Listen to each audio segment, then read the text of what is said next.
Так, так, так. Ну, здравствуйте. С вами, как всегда, Леха. Канал Hardplay. Рад вас видеть. Я такой загадочный не просто так. В самом начале стрима я скажу одно.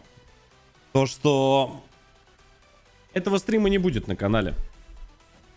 Мы сейчас с вами посмотрим два ролика Димона. Один я хочу посмотреть именно с контейнером. Очень он мне интересен. А вот второй мы с вами посмотрим разбор полностью замка. Мне даже ничего делать не пришлось. Я, если честно, я знал то, что он это сделает. Я был уверен на 1000000%, поэтому я не стал особо это. Ну, на всякий случай попросил вас написать в комментариях. Еще раз всем здравствуйте. Вы находитесь на канале Hardplay. Ну, мне кажется, будет довольно интересно. Сразу говорю, я сделаю два ролика на YouTube, но вы увидите эти стримы первыми. Да. Как раньше, помните, мы делали? Смотрели стрим, потом я его закрою и открою только уже в виде роликов. Как у вас прошел день? Вот неожиданно я вам задам вопрос. Как у вас вообще? Как у вас в целом дела обстоят? Вообще в общих чертах как вы? Шикарно. Как Эрик Картман. ЗБС. Ну а всех, у кого не ЗБС, сейчас мы с вами кайфанем. Если честно, я ждал. Я выждал паузу. Все как вы любите. Ну пойдемте. Ну пойдемте. Ох, чувствую, сейчас начнется движение. Дек, спасибо за такую поддержку. Мое почтение. Кстати, время летит очень быстро. Уже с видоса с замка прошел месяц, больше даже. Прикиньте, время как быстро идет. Так. Чик. Ну что ж. Ну, поехали. Так, сейчас, секундочку. Я прям, если честно, даже немножко это... Сегодня был очень велик соблазн. Вот сейчас в перерыве, конечно, посмотреть спойлеры на Димона, на Ghostbuster именно. Ну да ладно. Так, ну что ж. Все, кто не знают, как записываются ролики на ВК Play Live, у вас сейчас есть возможность это все увидеть, улицезреть. А знаете, все вот эти вот актеры, они перевоплощаются, они резко такие, хоп, раз и все, и привет, и поехали. У нас, кстати, на канале происходит то же самое. Хоть у меня актерского образования нет, но я с большой радостью всегда говорю всем здравствуйте, всем привет. С вами, как всегда, Леха, канал Hardplay. Этот месяц у нас ознаменуется, друзья мои, выходом роликов каждый божий день в 16:00. Я вас буду радовать разными интересными роликами. Да, в общем, все как вы любите. Потихонечку наращиваем обороты, стримы у нас тут вот сейчас очень часто, да, там по 2, даже по 3 иногда стрима в день.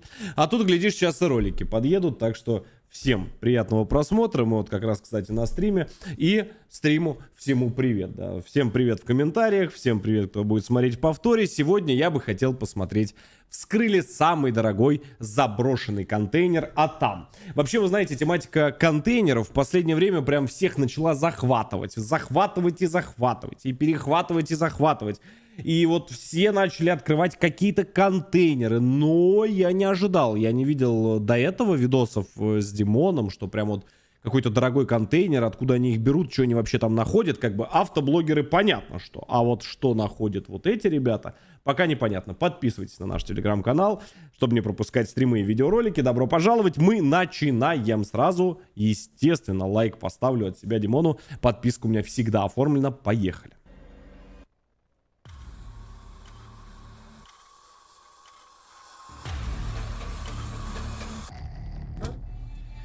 Так, ребят, вот сейчас внимание, потому что, судя по тому, что я здесь вижу, здесь вполне может быть что-то на 500 000.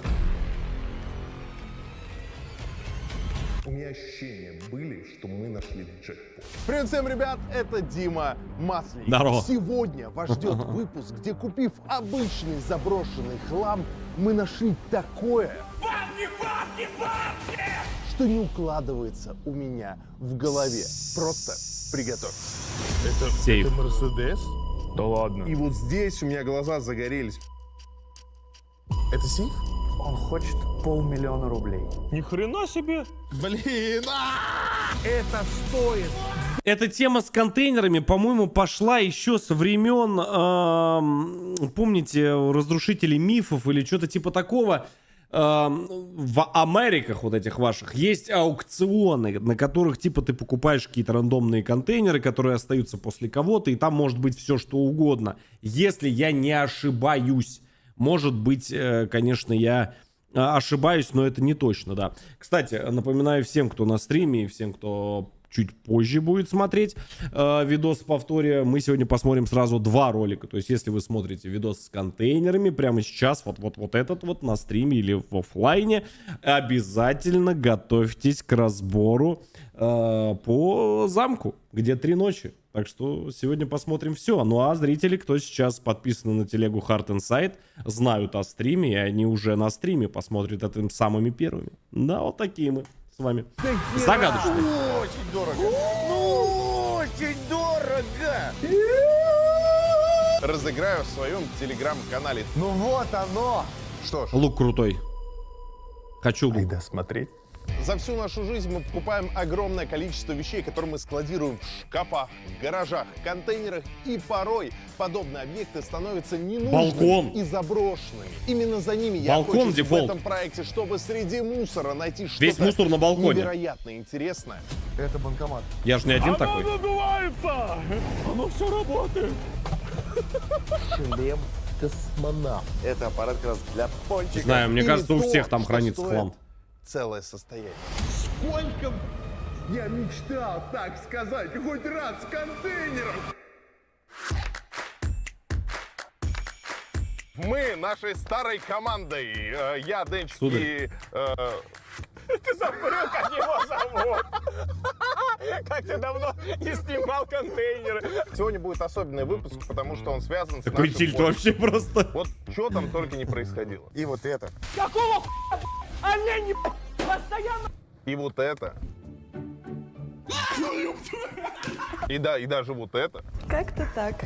Ничего так. Ребят, я там жил. И я там жил. Парни, я там тоже жил.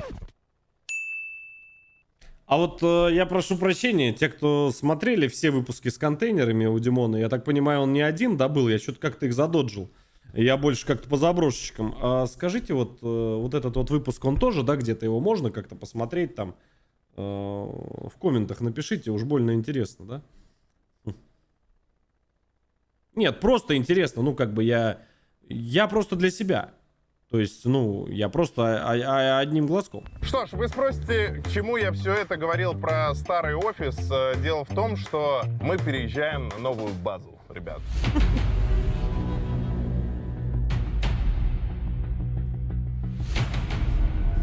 Здание, Машины. вот как будто, я не знаю, тут просто собираются какие-то алкаши. Так, ну что, ребят, я надеюсь, вы готовы, потому что я готов на 100%. Сейчас я хотел бы показать вам нашу 2000 литров будущую емкость стоит.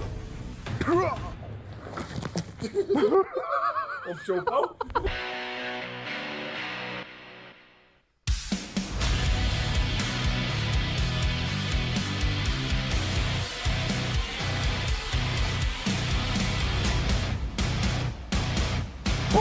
О мать его! Пау, друзья! Это наша новая Неплохо. будущая база! Пау! Масштабчик другой, да? Ну, маловато как-то. Я бы вот здесь вот так вот стену снес. Я очень хотел показать подписчикам наше новое место, нашу новую базу. Это вот твердыня контента будет. Внутри это прям что-то супер масштабное, крутое. Прям вот это реально круто. У Бэтмена своя Ну, здесь можно, да, любые декорации. Здесь можно, в принципе, все что угодно поставить, потому что если посмотреть масштабы, сейчас вот где-то вот здесь. Если посмотреть масштабы, то, конечно, это, ну, очень жестко, это очень много. Здесь, в принципе, можно делать все, что угодно. И где всем ребятам собираться, и где всякие такие вот комнатки поставить для Ghostbusters, там еще для чего-то.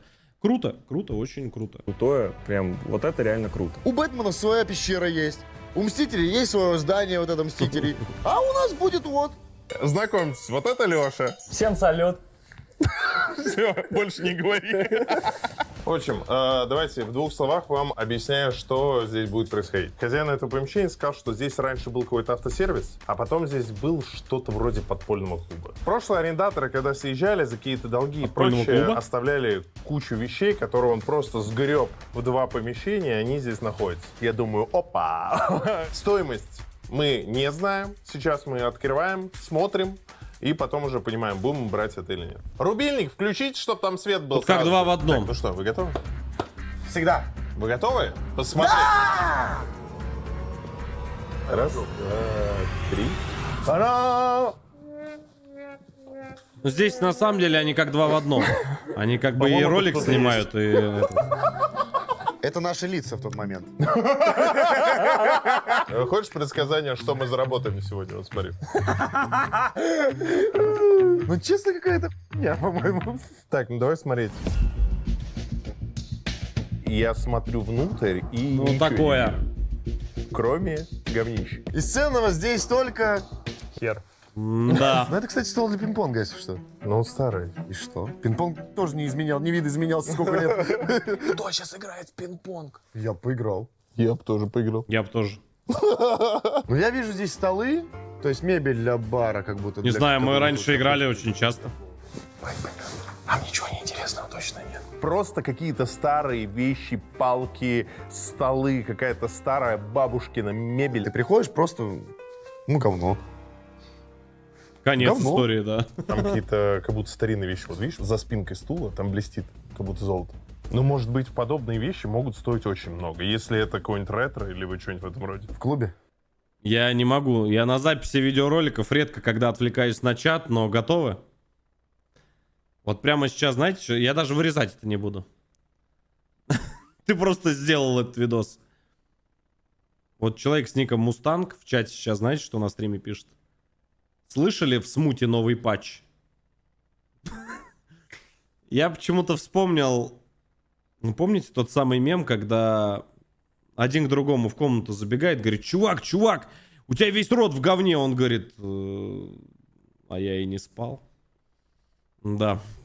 Пока ты спал, кто-то тебя испачкал. Он говорит: я и не сплю. Да, брат, поздравляю. Поздравляю, Шарик, ты балбес.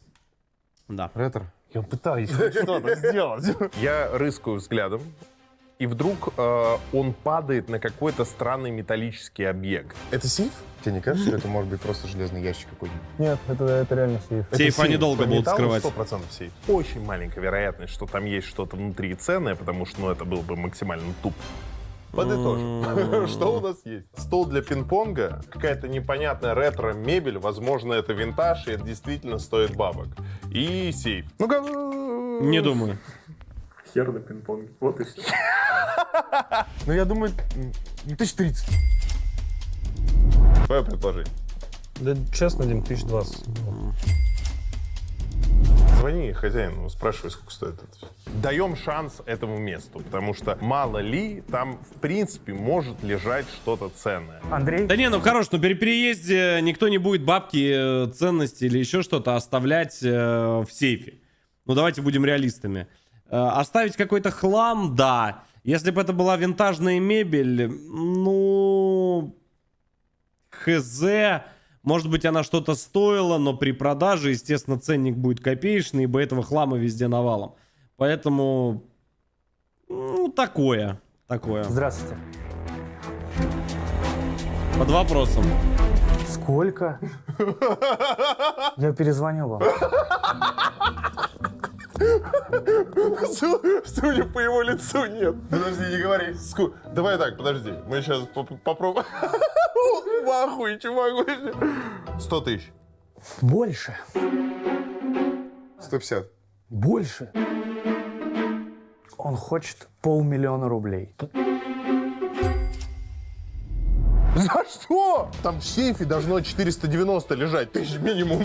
Такое ощущение, как будто он позвонил и сказал, ну, давайте 1010. А Леха просто. Видишь, он задумался. 500 000. Не было такого. Ну, короче, нет, 500 000 рублей за эту хрень точно нет. Давай откроем, посмотрим, что Да во нет, втором. полная дичь вообще, полнейшая. А, две двери. Не судьба. Поехали.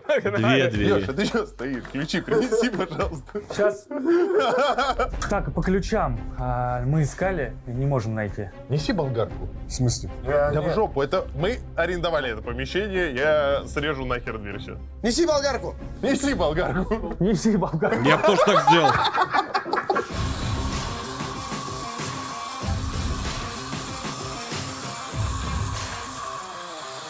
Что-то в этот раз это было слишком быстро. Ну, первая дверь это вообще шлак полнейший. В сейфе, я повторюсь, ну ничего там не будет. А вот что здесь лежит? Я беру эту дверь. 500 000. Тихо-тихо-тихо. Да ладно, что ты очко-то там подбери. Переживаю, блин, боюсь. Подбери. Так, ребят, вот сейчас внимание, потому что, судя по тому, что я здесь вижу, здесь вполне может быть что-то на 500 000. Друзья, проект «Контейнеры» — это в первую очередь эмоции. Так, я подскипну, окей. Рекламку, я думаю, никто не против. Ага. Сами Сбер. Спасибо, вероятно, круто. То переходи моим фирменным от 5. Ты ёпта. Скорее всего, барабан. А что? В таком кейсе Так. это бас-бочка от барабанов.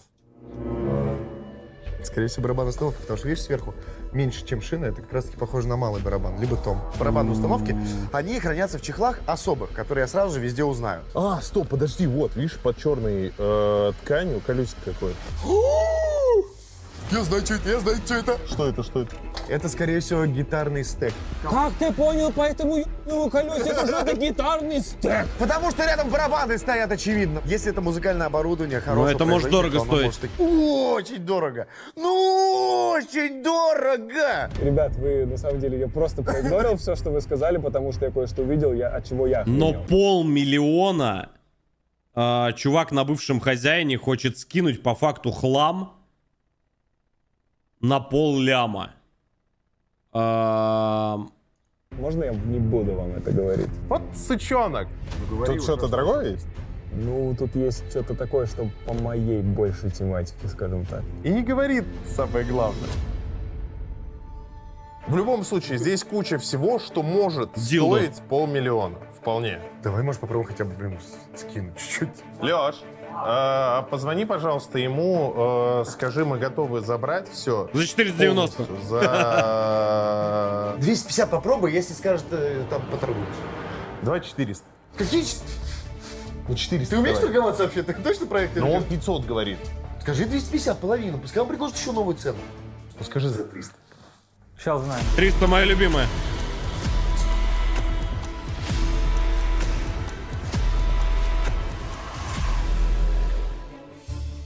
Ну так, я, в принципе, узнал. Вот. Но со скрипом он как бы готов. Че, скрип На 300? приедет? Скриптонит приедет? Тебя это больше интересует? 300? А нет, это 400. 4? Первый последний день на проекте, говорит, давай.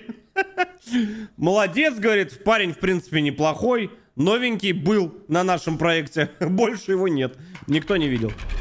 Ладно, в жопу, давай берем.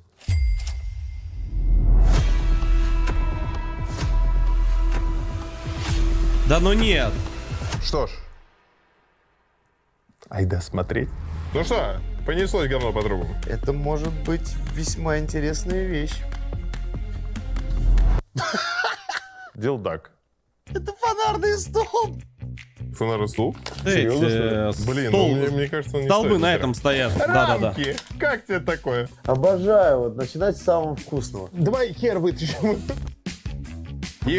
Кружка, в чем она? Плитка! Разъем! Ну это херня, Дим. Это прям очень дешево. В первом контейнере нет ни хрена. Здесь говно. Так оно и было поначалу. Это тебе подарок, держи. Там вообще шлак полный. Посуда, которая там стояла, она мне напоминает о деревенской жизни, знаешь, вот такой все-таки вот вайп. Вот она несет в себе глиняная посуда, какую-то такую эстетику. Ты что, серьезно, что ли? Конечно. Не-не, 100%, я согласен с ним. Знаете, вот это место вызывало уныние какое-то, тоску, потому что, ну, мы начинаем разбирать вещи, и там, ну, какой-то хлам. Вау, ни хрена себе. Пока что жопа. Что это? Пиво наливайка. Так, что здесь у нас? Какое дерьмо! Все, Настя, что мы 400 тысяч находим, проверяй. не стоит абсолютно ничего. Это можно просто выбрасывать. Какое-то сожаление, наверное. Сожаление о потраченных бабках просто так. Блин! Ну сколько такие стоят? Ну, 1002-3. А мы думали, что это что-то крутое. Я питал хоть какие-то Да не, надежды вообще на голяк. первую комнату, но там ничего нет. У тебя оптимизм еще сохраняется? Нет. Опа! Дима говорит, пацаны, секундочку. Если это то, что я думаю, я нахожу какой-то металлический предмет, и вот здесь у меня глаза загорелись. Это очень похоже на оружие.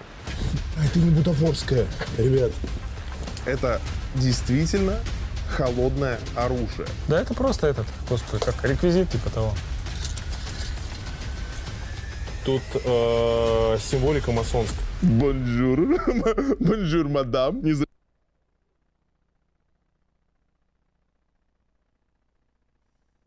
Так и запишем. я треугольники себе Как Бурунов. набил на руке. Да, именно в этом московском богом забытом пабе лежал масонский меч. Обычно это то, что не стоит никаких денег, это просто вот повесили на стенку, вот оно там висело лет Я 100. шутить не буду. Море написано. Помни о смерти. Да. Когда мы начали рассматривать этот меч ближе, оказалось, что на нем есть клеймо. Клеймо компании, которая находится в Огайо. Правильно говорю, да? Огайо. МС Лил Лей энд Ко. Вот, смотри, вот такая же, с таким же крестом. Это офицерский меч. Я думаю, знаешь, что его в клубе могли Чего? использовать что-нибудь для приколов, там, не знаю, он на баре висел и так далее. Как шампур. Может, как шампур. Сколько стоит это говно? Вот это у меня вопрос. Ну, слушай, вот здесь-то старинный масонский меч 40 тысяч. Ну, это в Америке он стоит 40 тысяч. Давайте на экспертизу. Let's go. А, рублей! Если это даже ничего не стоит, я оставлю это себе. Кстати, а разрешение на такое нужно? Холодное оружие. Наверное, Я да. оставлю себе. О, это тумба на косарь. Его можно. Какая? Это мне?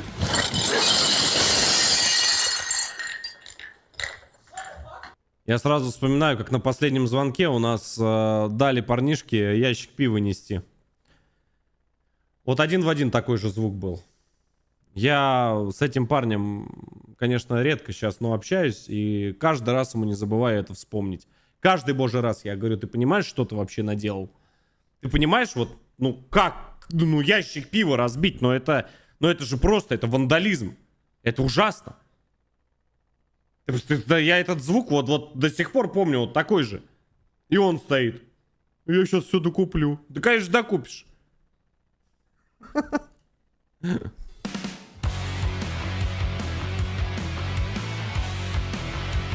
Это ж холодненькое было. Пора помыться. Нет! Нет! Нет! Я против! Ты хочешь реально вот это принести? Тут раковина! Раковина. Вот это все говно Кухня. выкинуть нахер. Сейф. Вот такая вставка. Сейф. В сейфе ничего не будет, вообще абсолютно. Не верю.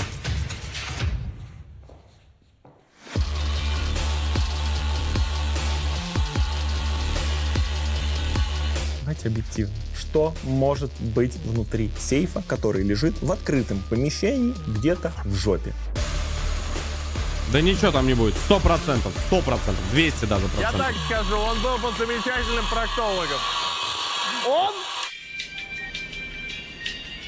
Искры летят везде, я на концерте «Рамштайн».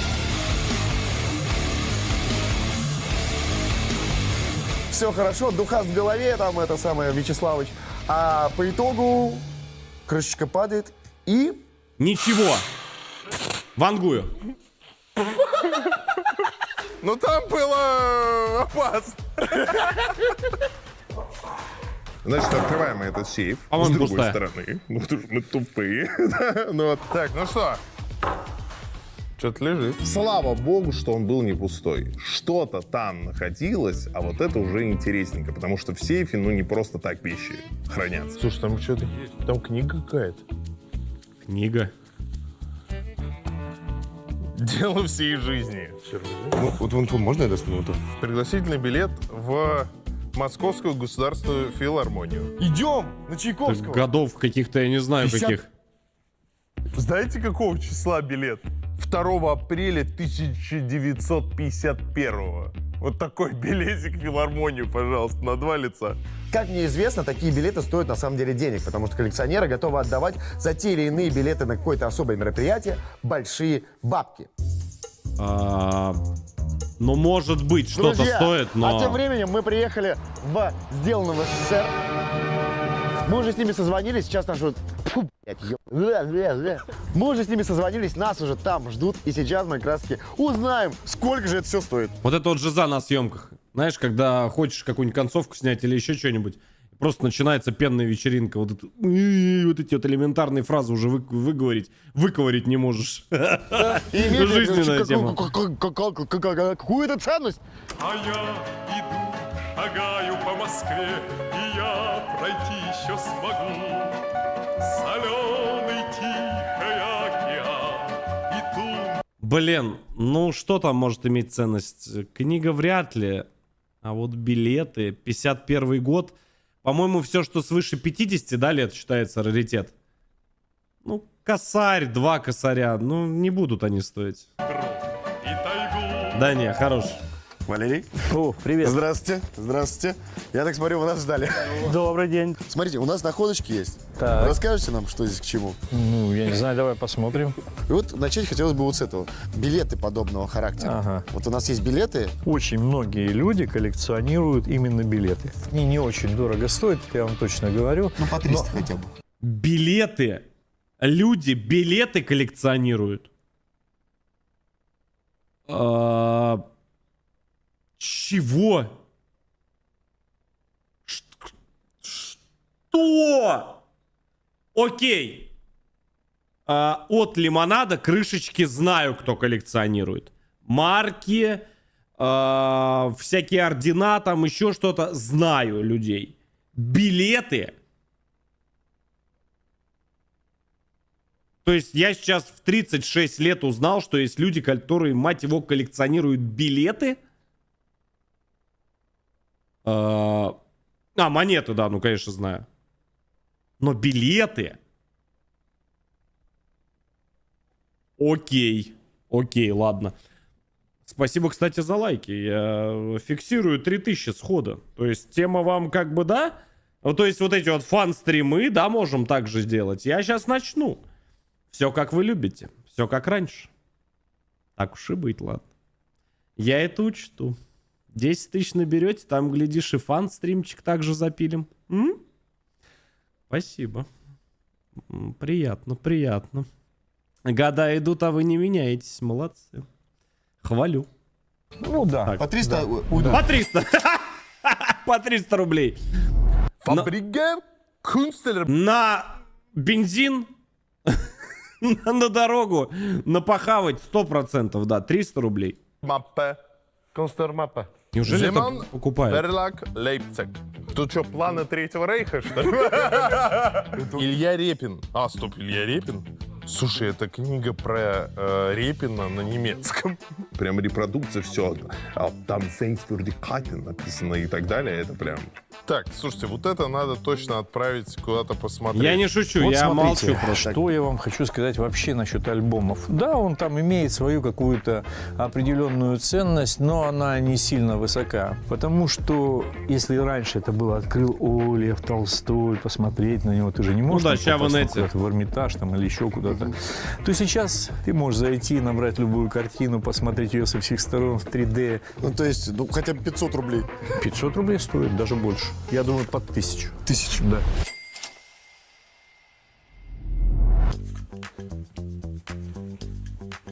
Косарь. Тут фотки каких-то мужиков старых.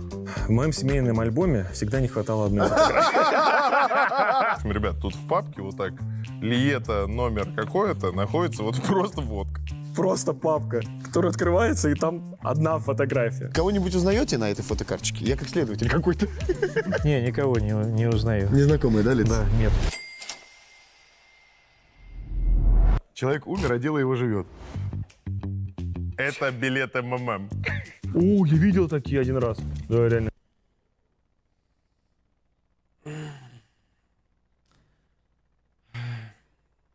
Да.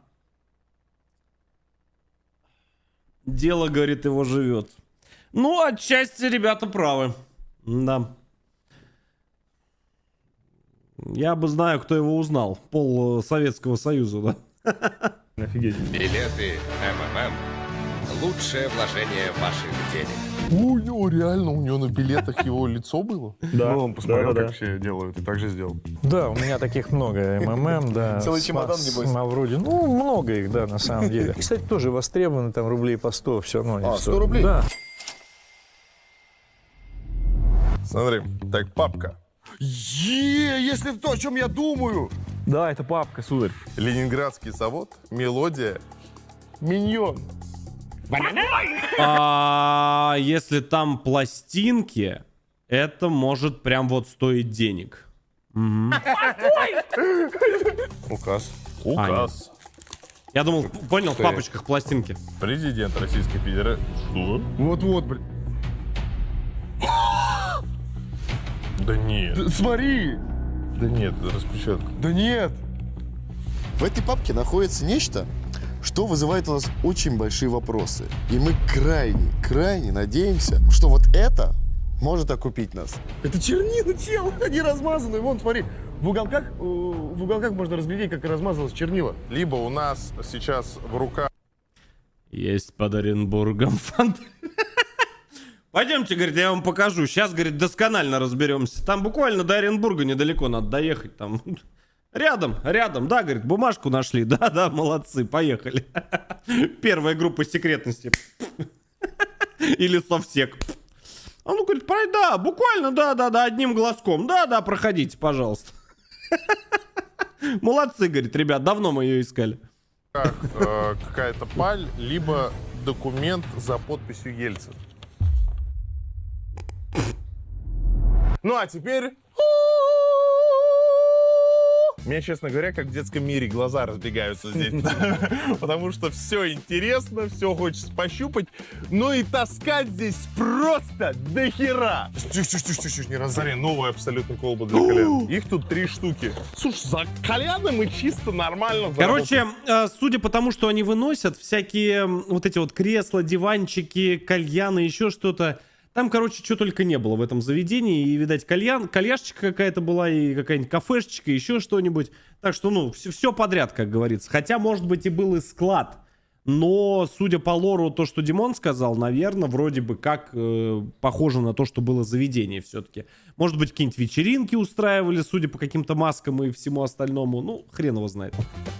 Такое. Что? Ты вот про это говорил? Тут что-то дорогое есть? Ну, тут есть что-то такое, что по моей большей тематике, скажем так. Я включаю Индиану Джонса, который вот за сокровищами рыскает, и вижу вдруг колесико. Я понимаю, Мод. о чем Денчик говорил. Вот это вот его хитрожопое лицо, я вот не забуду. Он прям такой, ух. Можно я не буду вам это говорить? Что это такое? Нет, не может быть! Егор! Мы тебе мопед нашли, мотоцикл целый! Чел! Это ж восторг! Господи, какой малютка. Только осторожней, пожалуйста. Ну, я не знаю, сколько они сейчас денег стоят, но они стоят денег. Ну-ка на ходу. Я хочу на нем прокатиться. Я видел гонки на таких.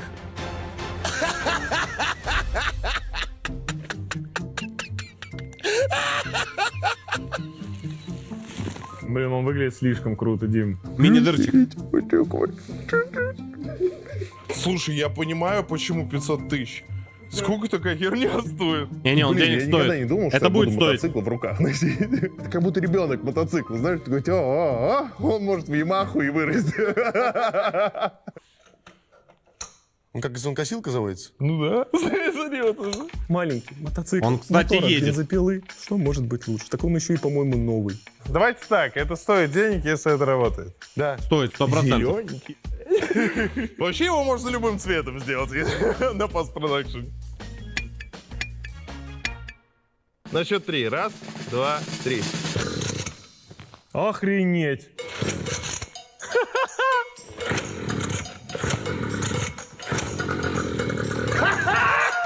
Все, есть! Работает! Он живой!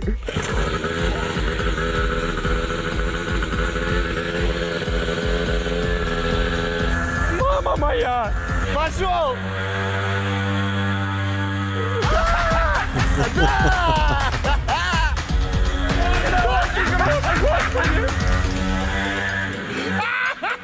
Детская радость заполнила всего меня. Потому что ты смотришь на это чудо, оно еще ездит и на моторчик. Вы знаете, так совершенно случайно вышло. Мы только вот сегодня днем, из-за чего я чуть-чуть стрим попозже начал. Сегодня Егорка приезжал. Завтра там столько следователям опять вот увидимся. И я, собственно, к чему? К тому, что у нас так вышло, что вот сейчас мы, да, отсняли ПК. Лежит уже ролик на канале, да, поездку в Нижний Новгород. Вы топите, я увидел отдачу, я говорю, все окей, пацаны. В эти выходные выходит уже студия. Полностью обзор, как мы переезжали, вообще все, очень крутой тоже, интересный ролик будет. Долго снимали, потому что, как получается, несколько раз снимали. То есть аж 3 раза приезжал оператор, потому что пока ремонт делался, короче, увидите. Вот. Далее я хотел снимать тачки, которые у меня появились в моем автопарке. И вы знаете, я тут так подумал, я ведь про кое-что забыл. Мы только сегодня делали план. Мы спланировали уже автомобиль, с кем и когда мы будем снимать. Там дом матушки, потом нужно съездить там, где мы дома строим. Тоже я хотел это все в один ролик объединить. Причем это, кстати, в ближайшее время. Но я забыл. А мотик-то мы так новый и не отсняли. Который мне на стриме задарили.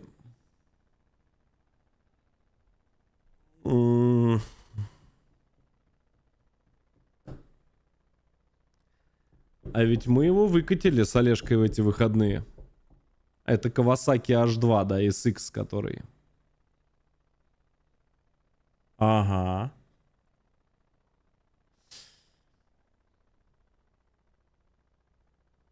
Я не знаю, это вам тематика интересна или нет. Давайте, как всегда, 30 тысяч лайков, если вот этот видос собирает.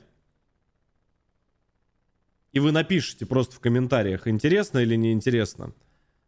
Я круто мод сниму. Просто для души, просто даже для себя. Я по-другому, не смогу его снять, потому что это часть моей жизни. Ну, давайте.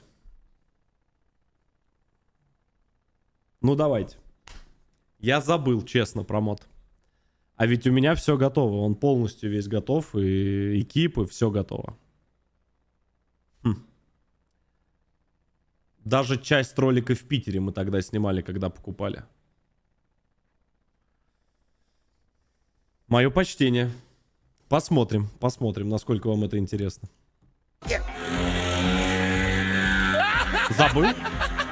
Подо мной старается. Из последних сил. Покажи фотку мото. Да давайте я завтра просто пойду в студию и кружочек вам запишу. В Hard Insight. Забились. Все как бы окей. Много, наверное, кто не видел. Вот сюда подписываемся. Завтра все туда запилю. Окей. Все, забились. Все. Давайте на улицу его вынесем.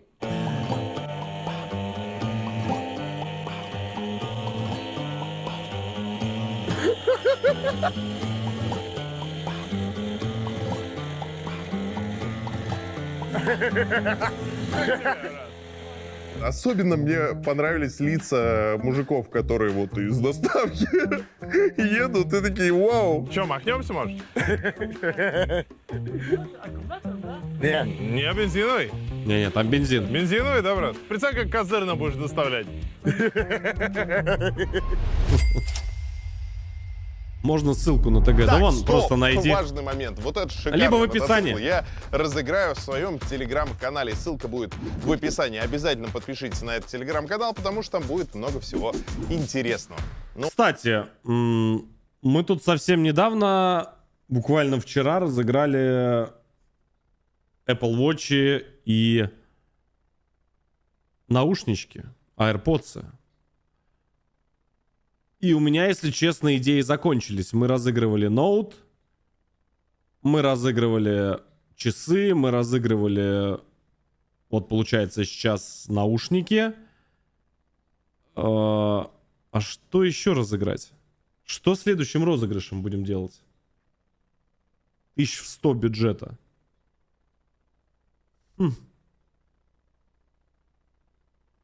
ПК?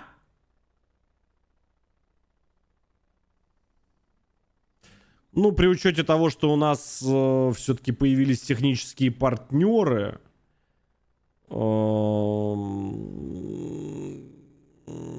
которые... Как там, напомните, я забыл. Название как фирмы наши технические партнеры? Я просто забыл совершенно. Как-то они... Кто смотрел ролик-то? Как там? Память, ребят, память. Как там? Как-то они называются. А, да, Foster's PC, да-да-да. Это ребята, которые, да, кстати, там компани вот как раз собрали, да? А, да. Я с ними поговорю, хорошо. Хорошо, дайте мне пару дней, я с ними поговорю насчет совместного розыгрыша хорошего компа. Добро. Забились. Поехали дальше. Кстати, и уже есть. Кстати, вы знаете, про что я вспомнил? Совершенно случайно. То, что у нас партнеры же тоже есть, да? Которые всегда с нами. Это вот оранжевые партнеры. И там вас хвалят. Я даже перестал рекламу делать на канале. То есть я перестал какие-то там, знаешь, заходить на сайт, там что-то показывать. Я вам просто говорю, работяги, зайдите, кому не сложно, зарегайтесь, там 2 секунды для стата. Там кто захочет, там будет...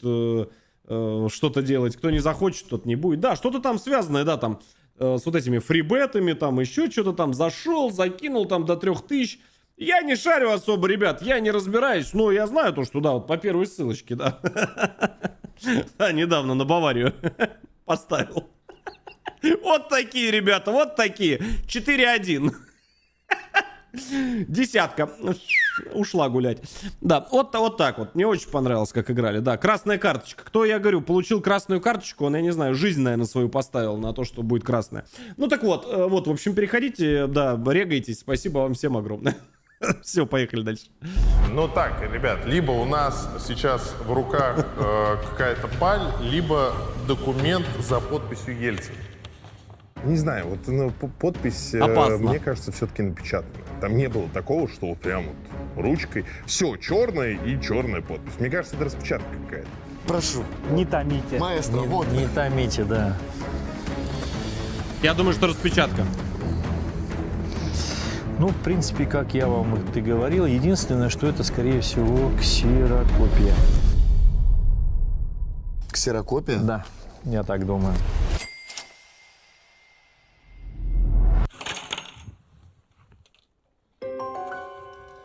Смотрим, и вдруг лежит маленькая красненькая карабулька. Я знаю, Нож? что это. Осторожней с этим. А, точно, нож. Какой нож для этого раньше были? Это Мерседес? Да ладно. Значит, Мерседес? Да, это Мерседес.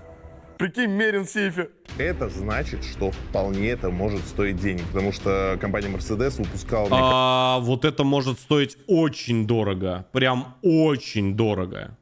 Вот это сейчас очень внимательно надо смотреть. Это прям ультра дорого может стоить. Кажется, все. Ну что, тачку нашли, да, получается? Тачку нашли. Мне нравится в ней все, кроме значка Mercedes. Если было BMW. Вот это...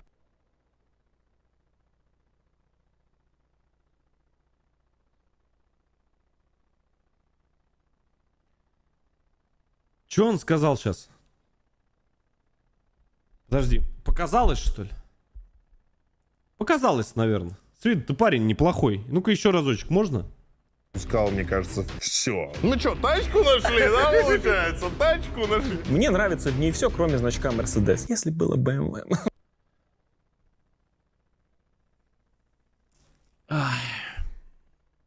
Ну, я понял. Да нет, показалось. Парень нормальный, просто в шутку сказал. Не обращайте внимания, нормально все. Вы мне можете на один только вопрос ответить? Вот, что рулит? Audi, Mercedes или BMW? В комментариях можете написать? А то я просто, давно срача не было. Никого банить не буду. Поехали! Выпускайте Кракена! Причем посмотрим, чей комментарий будет самый залайканный. С BMW, с Mercedes или с Audi. Поехали, пацаны. Протопим. Давайте. Мне прям интересно, кто эту битву выиграет. Вот это, кстати, Чувак может написал, я с стоить Тойоту буду топить. Посмотрели. Включай, Кать, твою мать! Пишет звук. Что ты Пятнашка? пишет или нет? Сука, как это не в кадре произошло, ребят? Мы просто вот так, знаете, книжку вот эту вот. Дело всей жизни. Вот можно я достану? Вот. Мы же ее начали, да, смотреть? Вот ты окупился. По доллару. Бауна! Бау! Раз, два, три, четыре, 5, 6, 7, Прикольная 8, тема. 9, 10, нахуй. Долларов. Так, ну вот это качественно. Я знаю, что... Блин. Я когда присматривался, увидел какой-то кубик цветной, на котором линии. Я сразу же понял, что это мишень для стрел. Это прям топ. Ты умеешь стрелять, Дим? Да. Серьезно? Да. Так, сразу скажу, никаких... Кстати, стрельба из лука очень крутая тема. Я даже Леха вставит. Где-нибудь найдет там видос на монтаже. Я, короче, прям стрелял из лука, прям прикинь. И довольно быстро меня научили. Очень крутая тема. Ну, конечно, не из такого там жесткого какого-то там супер, а прям такой, понял, как это. Как я у мамы Робин Гуд. Да, даже в телегу что-то, по-моему, выкладывал. Очень понравилось. Очень такая умиротворяющая тема. Таких яблок на голове у меня не было. Хотел с арбалета еще попробовать стрельнуть. Не было у них арбалета, да. Говорит, у нас он сломан, что-то там. Короче, продали, как обычно, все как всегда. Судя по виду, это спортивный лук. Ема! Ух ты. Слушайте, я не лучник. Все, точка. Я с надеждой, что попаду. Блин, он очень круто выглядит. Ля. Ни хрена себе. Ни хрена себе.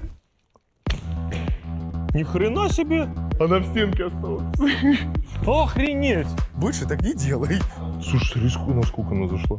У нас выпуск в этот раз Марвел какой-то. О! Блин, офигенная вещь.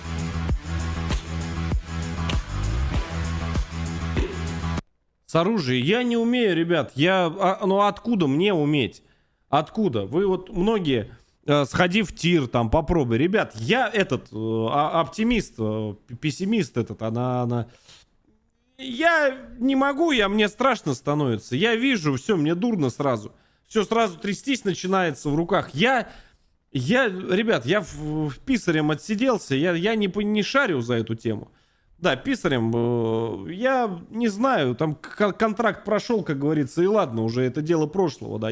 Ну откуда я знаю-то? Пацифист, вот, да, пацифист. Да, именно. А вот друг мой, да, товарищ хороший, близкий, самый близкий мой лучший друг, да, Леха, вот он шарит, да, он шарит. Он там что-то иногда начинает говорить там. Я не разбираюсь, но очень бы хотел попробовать, вот, например, там с ПМа там попробовать, да, как-нибудь там, или с автомата Калашникова, да. Очень бы хотел, очень мечтал, да, очень-очень-очень хотел.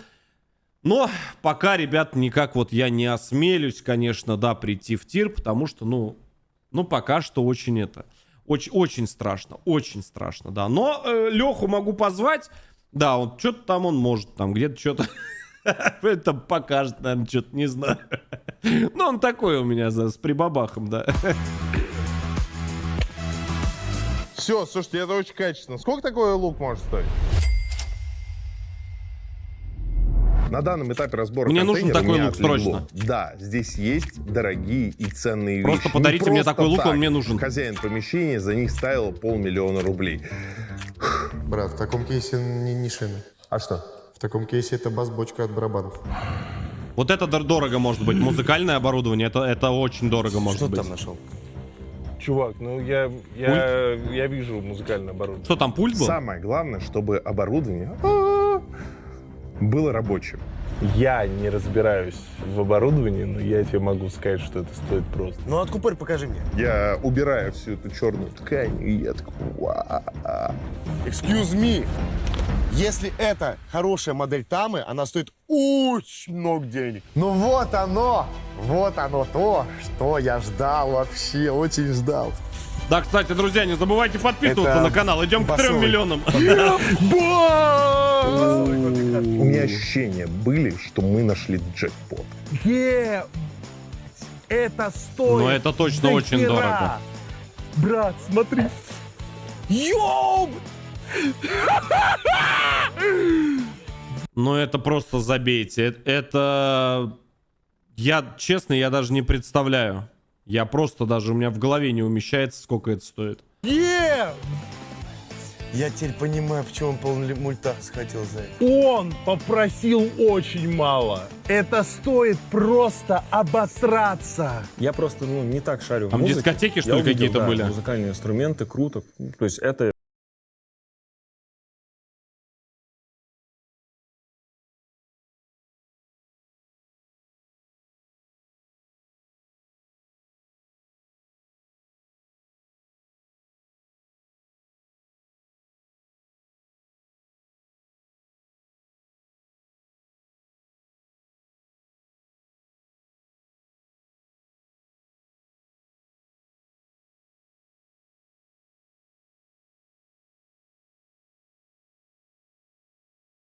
Пацаны! Да! У меня есть две новости. Так. Есть хорошая новость, и есть плохая новость. Сколько стоит это говно? Вот это у меня вопрос. Давайте на экспертизу. Let's go. Вот это может дорого стоить. Вот это вот. В общем, у нас есть, как у нас определилось, что масонский меч некий. Хотелось бы услышать про него какую-то информацию. Ну, изначально мы открываем и видим выгравированные, собственно, инициалы владельца. Действительно, это масонский меч с их символикой. Изначально, если мы говорим про стоимость клинка, нужно смотреть производителя. Некоторые из производителей крайне редко встречаются и стоят намного дороже. Это не тот. Ну, сразу на выкуп, наверное, это порядка все-таки 20-25 тысяч рублей. Если его отреставрировать, привести в божеский вид и выставить на аукцион, их очень много даже у нас. В среднем они в очень хорошем состоянии продаются где-то 185-150. За 20-ку купили. Пацаны! Да! У меня Понял. есть две новости. Так. Есть хорошая новость, и есть плохая новость. Голова, которую оттащил, она ламповая. Ламповые головы стоят дороже. Но я нашел один косяк, конечно. Разбито? Там вообще нет ламп. Ни одной. Ну, ожидаемо, ожидаемо. Что, они дорогие, их там что, как доставить, как это правильно делается? Чинить надо. Покупать лампы и ставить. Но это все реально. Это реально, конечно. Сколько такие дуры стоят? Это месовский, причем Месо Буги, это компания. Посмотри просто на эту табличку. Я думаю, что эти кабинеты стоят в районе 1050, может, 70 тысяч. Я ошибся. Да не-не, они дороже стоят. сказал, что Месо 50? Дороже? Да. Намного. Хуя? 170 тысяч.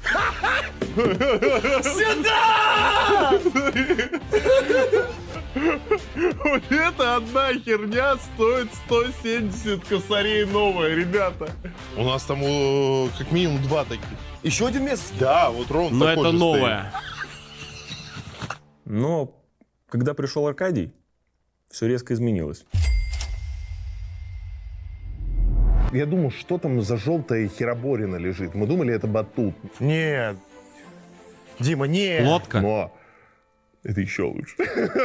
Нет, ну нет. А, да, Дима, да. Что это такое? Я думал, нет, а это да. Правильно, это то, что я понял, это костюм сумоистов. Да, брат. Но тут, походу, ребята точно умели отрываться, я вам скажу. Момент рождения мы не помним. Чисто физически. Мы не можем это помнить. Но я его пережил сегодня. Давай, ты справишься. А у меня клаустрофобия не начнется. Начнется уже сейчас. Ну это не мой размер. Не пукни. Так. Блин, это тема. Реально. Вот он. Сделай еще раз так, пожалуйста. Я не хочу гулять, мам. Да. Мне, говорит, мама всегда говорит быть серьезнее. Знаете, говорит, что я на это отвечаю? Она говорит: Леша, тебе 36 лет, будь посерьезнее. Я знаете, что я на отвечаю правильно? Вот так вот. Да. Не, это не про меня. Идеально. Я не буду. Я посмотрел, как ты помучился. Не очень хочется, честно скажу тебе. Ну, раз, пожалуйста. Не, ну то, что они долбичи, я знал давно. Песня. Качественно. Твою мать! Это что? Это кто? Это не Сударь или Диман? Дима, ты так поправился. Мало кто из вас знает, но я в прошлом тот еще борец.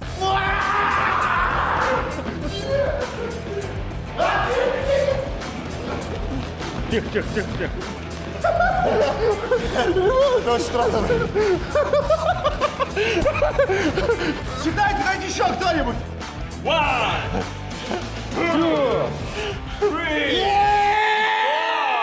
Я не знаю, как развлекались в этом клубе. По-разному. Но это Видимо, интересно. очень по-разному. И у ребят была фантазия. Что ты делаешь? И потащили.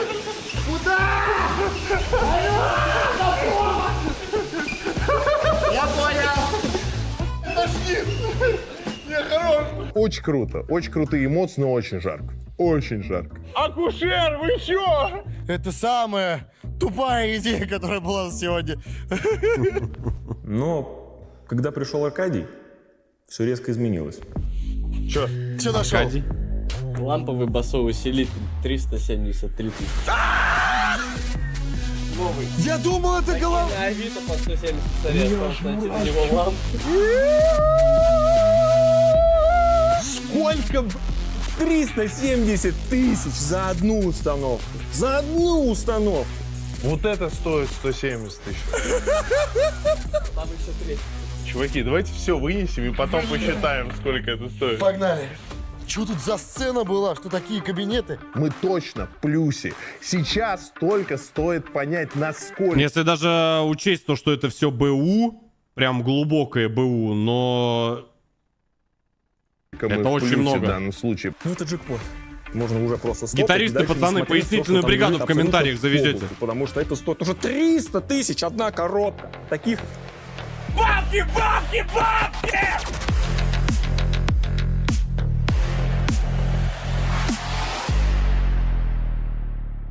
Давайте сейчас посчитаем стоимость, даже не открываем. Мне даже музыкальный интересно, инструмент. сколько. Вот эти две твари стоят по 170 тысяч. Ривьера 75 на Авито. CX 50 новый стоит. 375 новый. 75. Басовый кабинет 410 модель. Фу, блядь, сука! 75 тысяч рублей. 410, я думал. Че ты там, математик великий? У нас тут только оборудование без инструментов на 1 миллион рублей. 1 миллион рублей. Я мечтал так сказать хоть раз в контейнерах. 1 миллион рублей. Это новое оборудование стоит так. Минус 30, 700 тысяч. Мы можем это все слить, либо использовать. Мы просто купили все выпуски. Я бы не стал это продавать, если тем более они заряжают свой огромный ангар 100%. Во-первых, это быстро уйдет, потому что это купит клуб. Кстати, мне надо свою сплит-систему тоже продать. У нас огромная сплит-система, мы ее недавно проверяли, там все четко, все ровно с клуба. Я даже не представляю, сколько сейчас, мать его, она стоит. Если мы ее тогда брали, там, по-моему, Электролюкс, да, система?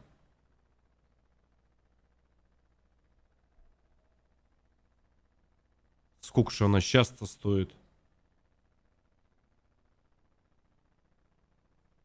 Что-то я прям даже задумался. Слушайте, она там...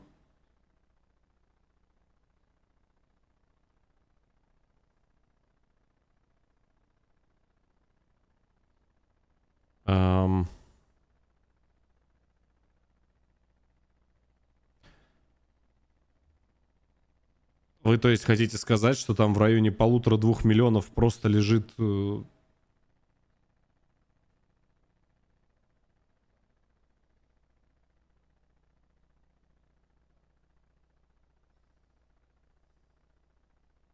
И я, то есть, только сейчас про это вспомнил?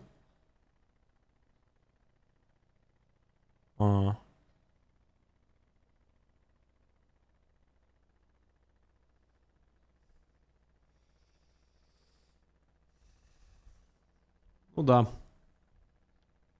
Действительно, а почему бы и да? Это потрясающе. Я недавно вспомнил, что у меня еще второй, оказывается, мотоцикл есть. Я реально вспомнил, и я про него на 2 года тогда забыл. Пока мне не позвонили, говорит, ты будешь нет его забирать? Я говорю, кого? Говорит, ты что, совсем сумасшедший? Говорит, у тебя стоит мотоцикл уже, говорит, он здесь слоем пыли покрылся, говорит, мы его прогреваем, там заводим. А в теплом гараже стоит все это время. Кавасаки ZX-6R. Я говорю, у меня что, второй мотик, что ли, есть?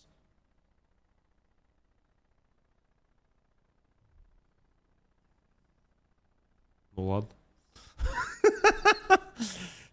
Надо продать, что ли, я не знаю. Как-то даже неудобно. Я камрюху выставил, надо сплит-систему выставить, да этот выставить. Мотик второй. Что-то как-то даже растерялся немного.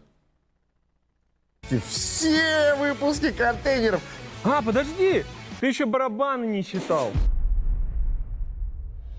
Для внимательного зрителя я напомню, что Барабаны, за я не всю представляю, историю сколько стоит. проекта «Контейнеры», за все наши жопные неудачи, Она в отвратительном состоянии. В углу вообще мышки мертвые. Не хочу спойлерить. Я, может быть, вообще посмотрю. Не хочу.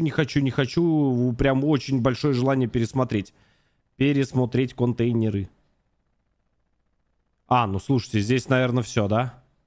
Тут чисто Димон говорит, короче, они... я радовался как ребенок, потому что Типа вспоминаю, да. наконец-то столько лет мы потратили на копание в каком-то говне, и наконец-то нам улыбнулась удача. Мне кажется, что с этим запалом надо идти и снимать контейнеры дальше. Кто согласен? ставьте лайк, подпишитесь на канал и напишите любой комментарий. Обычно я вот в этот момент говорю: Дима Масленников, дальше будет еще интереснее. Но я лучше покажу вам это. Пробуй давай! Ну что ж, будем ждать новых роликов. Ну а тем, кто досмотрел ролик до конца, напоминаю про наших партнеров, ссылка внизу в первом комментарии. Ну и прямо сейчас мы пойдем смотреть с вами разбор по замку. Да, кто на стриме, тот шарит, они ждут, сидят. Ну а ты посмотришь в повторе. Давай, обнял. Так, ну что, ну я думаю, надо оффать, да? Лех, когда индика?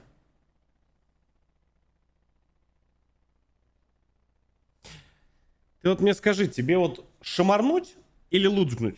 Тебе как лучше? А вчера что было?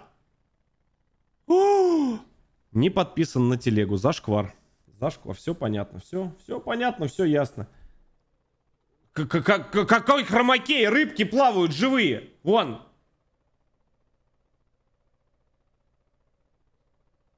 Вот. Какой хромакей? Прекратите мне... Вон, посмотри, они вас приветствуют. Посмотри, их сколько. 25 пожилых хвостов. Вы увидите? Хорошие. Ой, вы мои хорошие. Так, ну что? Ну, поехали. Давайте. Все, как вы любите.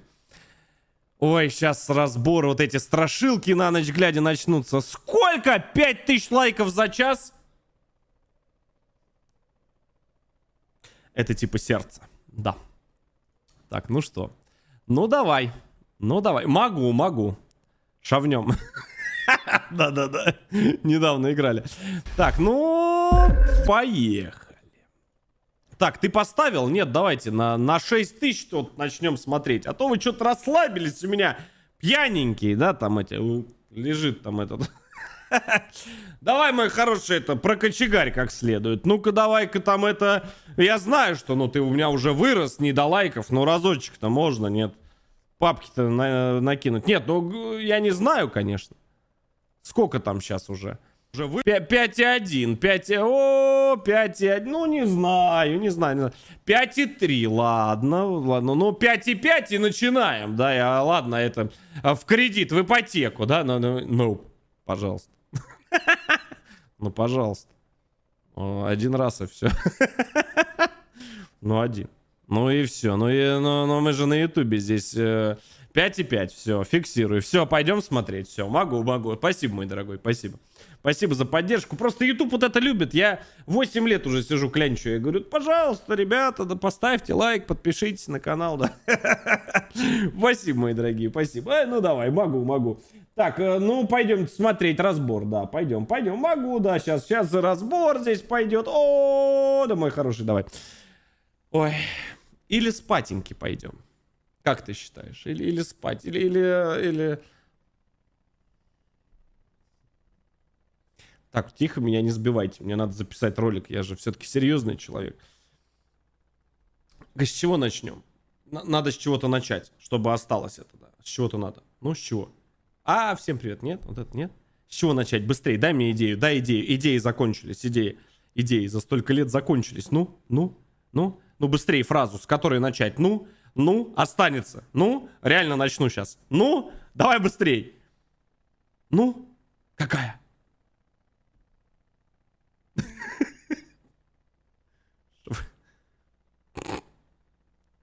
Шавнем.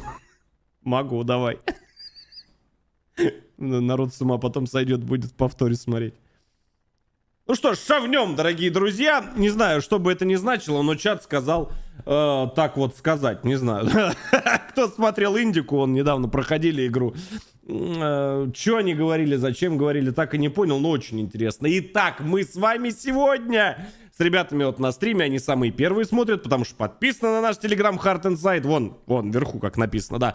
А с вами уже в повторе, да, вот смотрим, снял нечто в Ghostbuster. Разбор третьей ночи. Неважно, короче, ночей разбор. Димка сделал за меня всю работу. Я вам сказал, давайте сделаем разбор. Что-то ждал от него ответа, потом что-то одно, второе, там вот завертелось, закрутилось. И он говорит, я ролик, вот, говорит, вот, пожалуйста. Димон, спасибо, мой хороший. Лайк сразу пойду поставлю. Всей команде все звонит, все названивает. Колокола бьют, звонят. Господи, дай бог здоровья всем, кто смотрит с подпиской. Спасибо вам, дорогие друзья. Мы начинаем. Сейчас страшилка будет. Смотри, аккуратнее. Там Димон умеет вот эти вот, там нагонять вот эти жути. Да, 40 минут сейчас страшилки. Я, как всегда, растяну на 3 часа. Могу. Поехали. Перед просмотром этого ролика обязательно посмотрите последний Госбастер. На канале есть у меня и у Димона.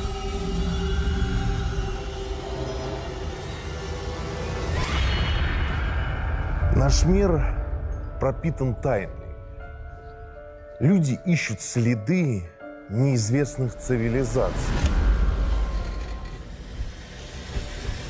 Становятся свидетелями различных странных и удивительных явлений. И постоянно принимают попытки вступить в контакт с потусторонним. У меня, кстати, вчера был контакт. Попутно снимая все это на камеру. Подобные ролики вызывают ужас не только у очевидцев данных событий, но и у миллионов пользователей интернета. Люди боятся... Кто бы что ни говорил, но вот знаю одно. Ну, не буду свет выключать, ребят. Ну, сейчас свет выключу, все, не надо. Я вам скажу одно. Что бы кто ни говорил, как бы то ни было, что бы нам там ни рассказывали, но люди любят вот это вот страшилочки, нервы себе пощекотать, чтобы, знаешь, вот прям вот страшненько было. Ну ладно, ну давай. Того, чего они не могут объяснить. Или они просто не пытаются. Потому что тайна Чекай скример будет. намного интереснее. Чекай скример. Реальность. Не угадал.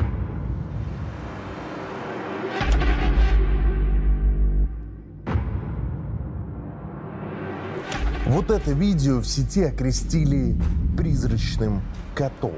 Объект появляется будто из воздуха, а потом пропадает мы его с вами прямо видели. в кадре. Призрак, да еще и котика, сделал свою работу. Миллионы просмотров, сотни обсуждений, настоящая сенсация. А по-настоящему это просто кот. Камеры слежения в темноте. Я хочу, кстати, отметить, недавно мне ролик тоже в ТикТаке попался, и там, знаете, как вот, он вот так вот стоит, вот парень, да, вот так вот ночью асфальт снимает, и говорит вот так вот, я кильке, и там, короче, тень встает, он испугался, начал бежать, а за ним...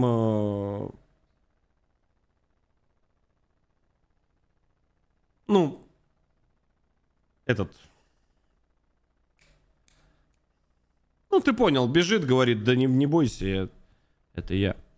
Этот. Слово забыл эти, как они их называют, эти. Help. Почему help? Ну, там одну букву, да, перепутали. На Ти пишут с очень низким FPS, то есть количеством кадров, которые камеры могут записать в секунду. Поэтому на подобных записях движения кажутся очень рваными.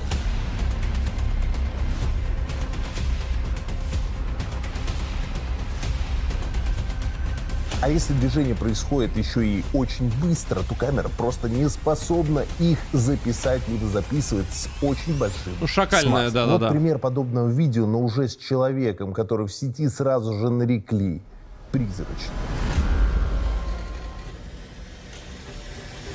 То есть во всей этой записи нет ничего паранормального. Это просто кот, который бежит по своим кошачьим делам. А вот техника, созданная человеком, уже... Вы мне можете сказать, какие дела у кота?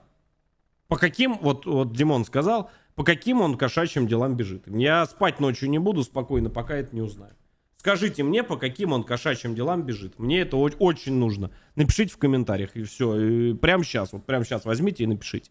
Куда бежит кот? Сделала свою. Мне очень надо. Мышей На ловить. данном примере я хотел показать, как я буду разбирать отдельные сцены вышедшего недавно Госбастера, где я провел 3 ночи в одном из самых паранормальных замков мира. Меня зовут Дмитрий Масленников, и мы начинаем.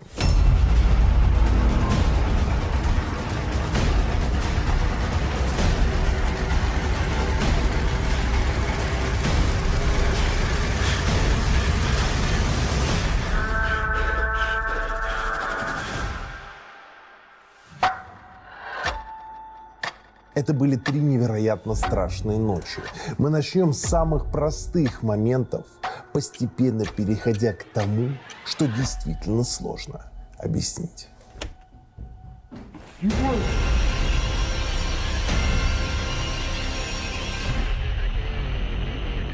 А, это этот, когда он с этой штукой с этой сидел. В принципе, мне стало страшно буквально с первых минут нахождения в этом чертовом месте. Я выхожу в коридор и начинаю слышать огромное количество звуков.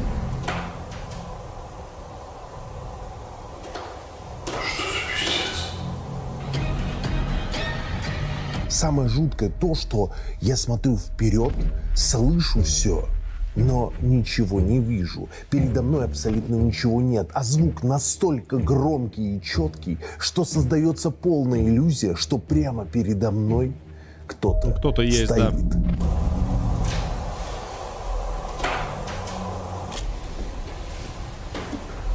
Но здесь мы с вами разбирали, ребят, то, что это у каждого здания старого есть свой определенный звук. Это там металл остывает, нагревается там на солнце, ночью всегда температура падает. Деревянные строения — это вообще отдельный вид искусства. Поэтому, в принципе, звуки, они есть везде. Тем более в больших каких-то огромных, тем более старинных там каких-то особняках. Это 100% они есть. И здесь даже без разговоров, даже в маленьких зданиях старых и то есть звук этот, тем более в заброшенных. Это вызвало не у меня новость. настолько живые эмоции, что я сразу же в панике забежал в комнату. Хотя это не единственный момент. Кстати, вспомнил один из вопросов под какой-то заброшкой. Не знаю, почему именно сейчас я вспомнил, когда мы ходили. Есть ли хоть какое-то место, в которое... Это парень с девушкой пишут, они очень часто меня смотрят, там разбирают видосы, скидывают в телеге как раз в Hard Inside. И ребята, значит, следующее сказали. Есть ли место, в котором ты не хотел бы вернуться или в котором бы ты не смог, там именно не смог провести типа ночь? И, наверное, да. Наверное, есть такое место из тех заброшек, которые я был. Я не так их много, правда, обошел, но 100% есть одно место, куда бы я не хотел пойти. Это в лагерь в один. Потому что там атмосфера, она ультра странная. Да, вы ждали то, что я лес, вам отвечу. Нет. Нет. Нет. Насчет города заброшенного... Ну, наверное, я бы смог. А вот в лагеречек этот я бы прям очень серьезно подумал, пойти или нет. Да, такой под вопросом прям. Который заставил меня Но это мое бежать в мнение. этом месте. Прямо сейчас я покажу вам вырезанный финал Госбастера, который заставит вас почаще оборачиваться.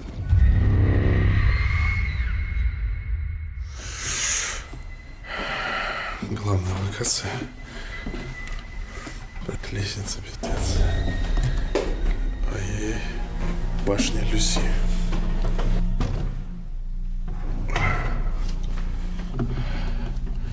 Башня главного призрака этого замка.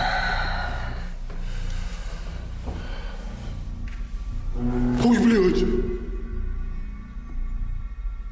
Задел этой. Дверь. Она у него заколыхалась. Либо это, либо дверь. Притерлась к потолку вот здесь. Тут два варианта, что такое звук могло издать.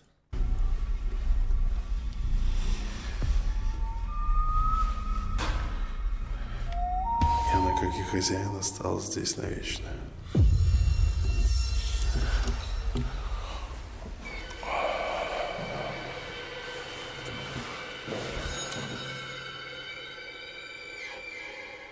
Il y a quelqu'un? Depuis une réponse?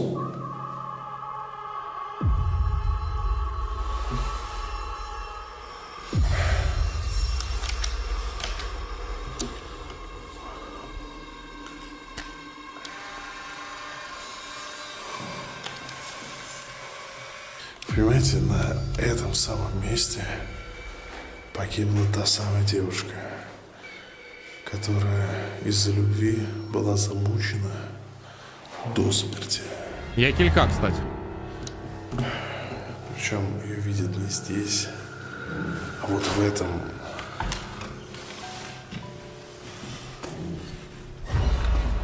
месте. Это... Ой, ну его в очко, а вот эти вот длинные темные коридоры, господи. Сколько раз я на эту тему вам говорил и на стримах, и на разборах, но это просто вот одно из немногих, чего вообще просто я ненавижу. Вот этот вот бесконечный коридор, который уходит в никуда. Каждый божий раз, вот когда я вот это вижу, особенно в реале, у меня, конечно, пока что получается перебарывать себя, но я не знаю почему, не понимаю почему. Вот эта вот неизвестность куда-то в точку уходящая, это просто забейте. Это очень стрёмно, это очень неприятно и ну такое. Длинный туннель. Самая страшная и самая лютая часть этого замка. Коридор Люси. Ее здесь видели во время еще старых войн. Солдаты переходили из одной башни в другую и постоянно видели здесь силуэт в белом. Инфернальная какая-то херня. Матерь Божья. Посмотрите, какие здесь пауки, блядь. Это Жорик. Какой ужас, какой ужас, блядь. Так, надо камеру поставить здесь.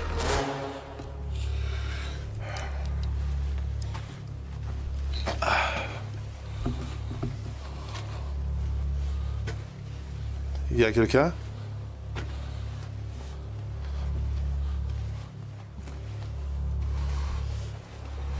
Ох, ебать. Птица или мышь летучая? Птица, что ли? Возможно, птицу, да, испугал. Блядь, сука, блядь. Блядь, твою мать. Сука, нет, подожди, это же просто смешно.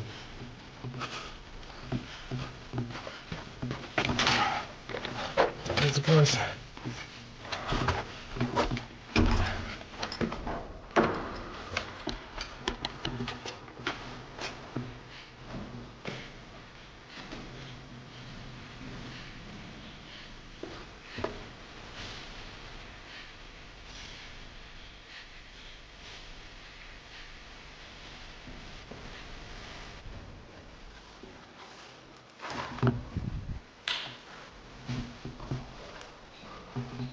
Начинается паника.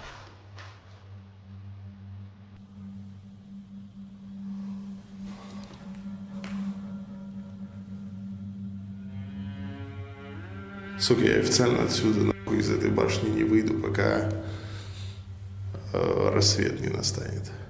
Сейчас уйду на самый верх, чтобы под открытым небом останусь сидеть, потому что в жопу. Что это такое было? Ветер, сквозняк, блядь. Опять? Сифон. Самый главный элемент Госбастера. Вот эта штука со мной проездила все 7 лет по всем локациям. И я ее не заменял. Именно в этот момент она ломается. Пластик. Именно в этот, сука, момент, когда меня что-то испугало в коридоре, она сломалась.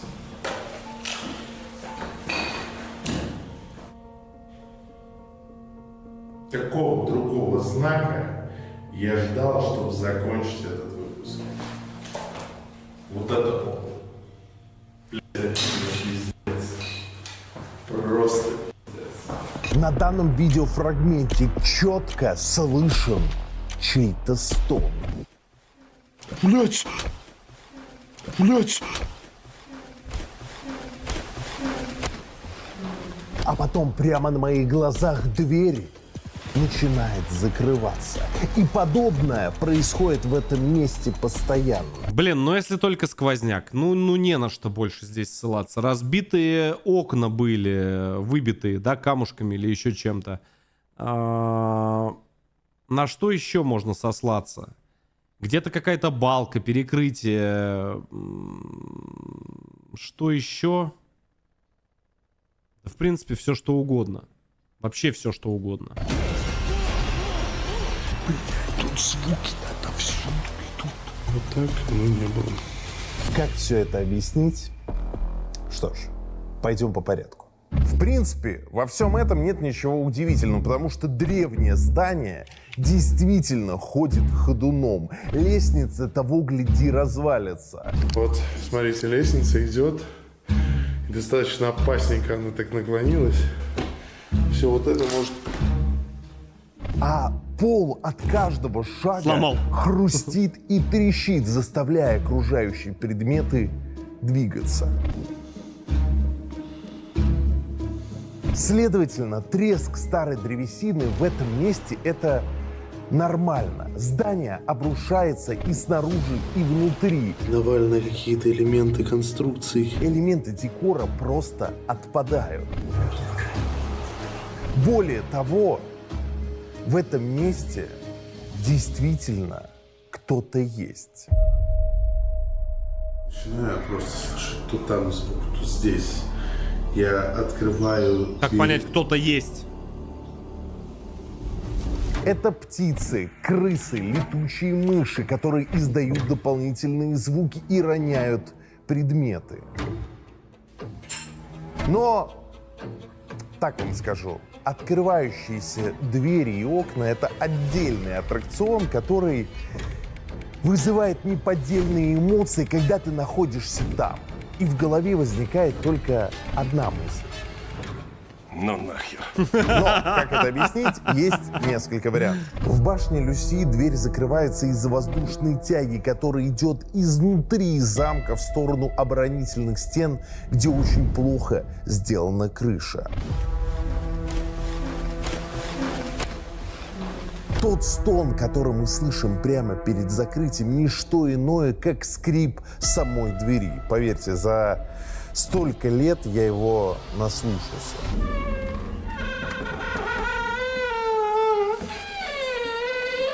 Мне кажется, что подобный эффект присутствует и на том самом архивном видео, которое снял исследователь паранормального в этом замке.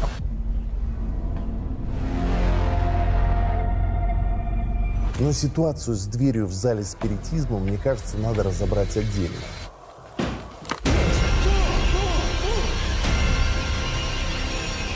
И мы вернемся к этому чуть позже.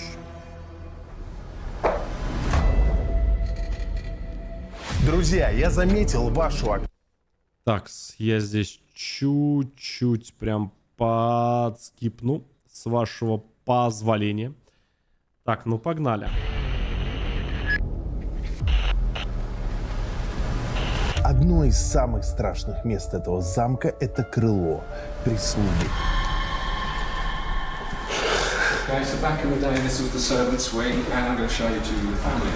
Кстати, даже в течение... Кстати, парадокс вообще на заброшках, на местах, где есть определенная история, вот что меня всегда больше всего пугало. Конкретно меня, я за себя сейчас говорю.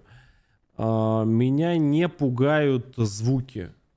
То есть я не особо вслушиваюсь вот в эти вот, знаете, какие-то трески а-ля шаги. Хотя вот опять же вот в одном месте, ну, был такой момент какой-то непонятный. Стрёмно пугает именно сама атмосфера. То есть не история даже этого места, а именно пугает вот знаете, бывает, вот заходишь и чувствуешь то ли присутствие кого-то или чего-то, либо то, что на тебя, как, знаете, вот как взгляд смотрит. А я всегда это в голове пытался разобрать следующим образом. То, что это просто элементарно самовнушение. Где-то ты выспался, где-то ты не выспался, где-то ты, так скажем, там чуть больше думаешь на эту тему и так далее, и так далее, и тому подобное. То есть, вы понимаете, это настолько тонкая вещь, что как бы я не знаю вообще вот, что меня больше пугает. Но я повторюсь, то, что есть вещи и места, которые 100% обладают какой-то своей определенной энергетикой.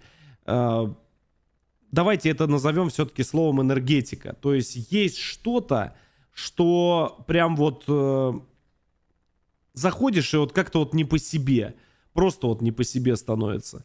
Поэтому очень-очень это вот такой тонкий момент. Ну и есть, конечно, места, их очень мало, где я был, но есть места, в которые просто даже возвращаться не хочешь без объяснения причин, просто потому что. И как бы и все. В течение дня ты чувствуешь там себя неловко, но с наступлением ночи ты начинаешь особенно тщательно вглядываться в темноту этих лютых коридоров.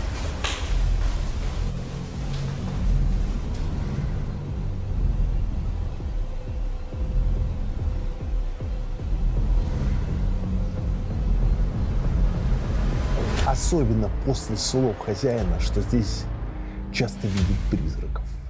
Особенно призрак пса.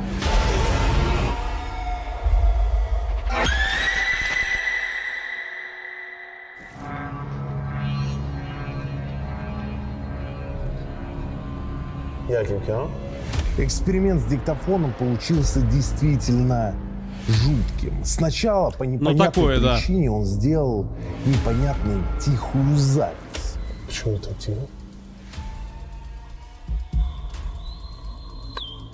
В кадре я даже пытался регулировать громкость, но это не дало результата. Чего? Потом по непонятной причине стала отказывать кнопка перемотки, как будто не давая перемотать запись на нужный момент. Ребят, перемотка остановлена. Я повторил эксперимент, и все сработало. И я так вам скажу, что даже слишком хорошо.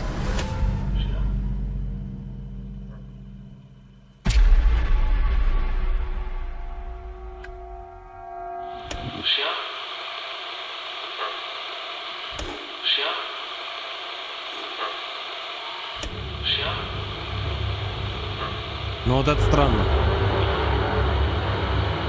На данной аудиозаписи четко слышен звук, да еще в тот момент, когда я не совершал никакого движения. И представьте уровень совпадения, что в месте, где постоянно видит призрак пса, на записи диктофона слышен лай собаки.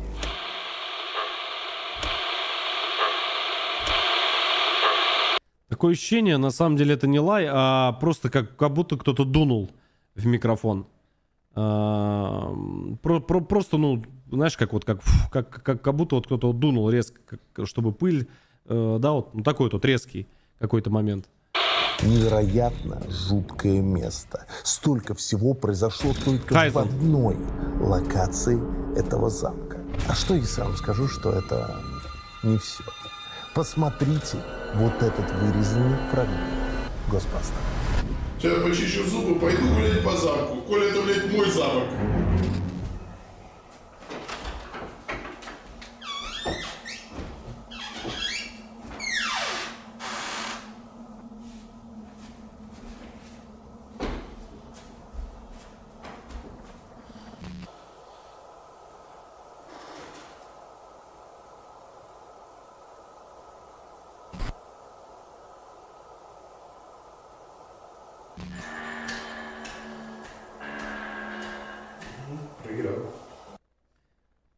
Нам, говорит, пожалуйста, 2 кубика галоперидола, рубашку с длинными рукавами.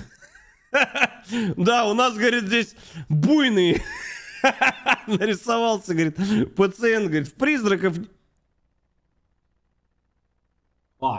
Все, у меня что-то глаз даже маленько задергался, я поднапрягся сейчас. Да, у нас, говорит, это то самое, да, говорит, с призраком сидит, в ладушки играет. Страшно, очень страшно.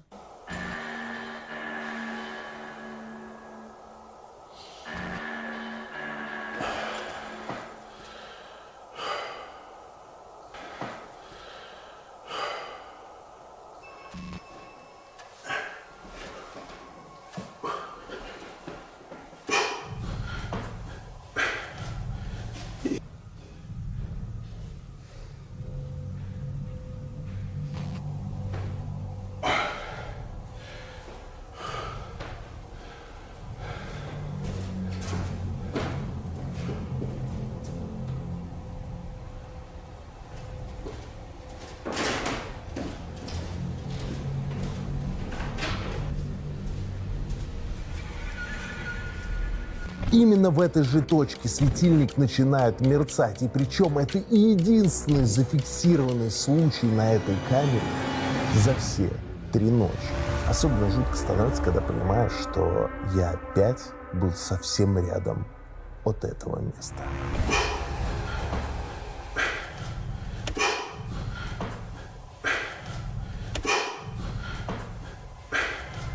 Что ж.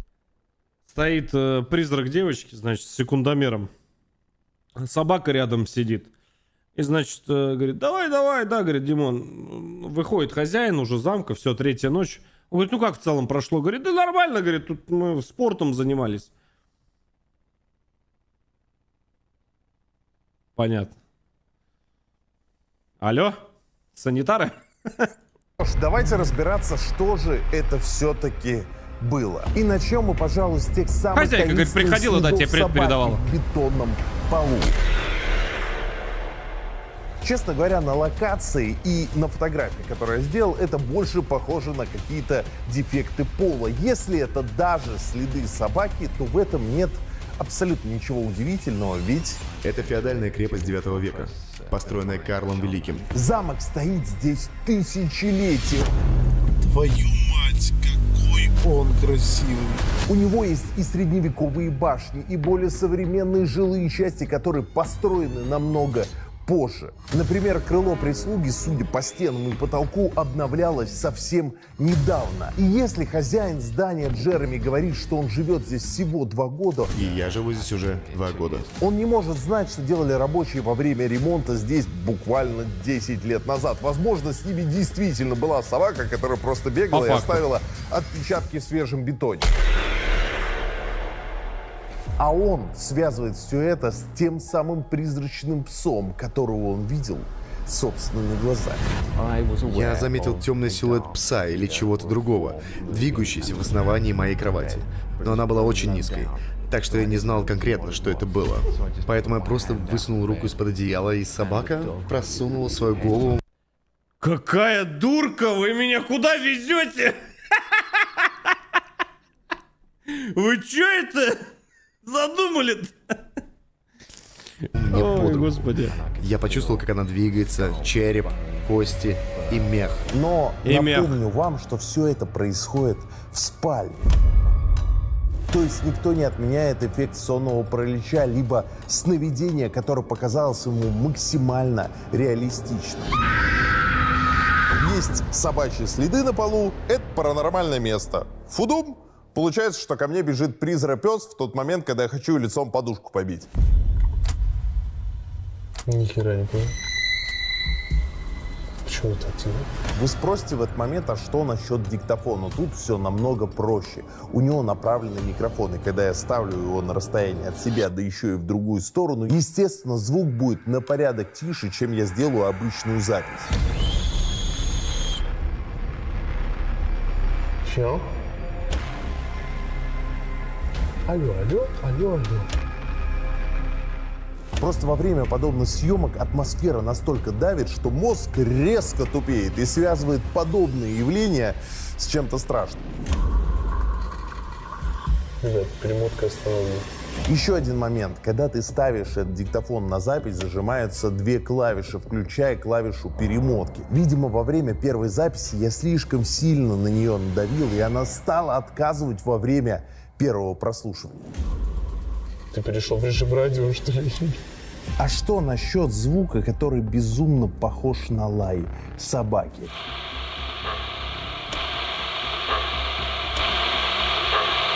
Мне кажется, это классический пример звуковой параидолии, эффекта восприятия, когда мы видим знакомые образы там, где их нет. В данном случае я максимально настроен на то, что я в месте, где видит призрачного пса. Следовательно, мой мозг подсознательно будет подтягивать любые звуки к знакомым образам. Если это пес, то значит это похоже на лай собаки.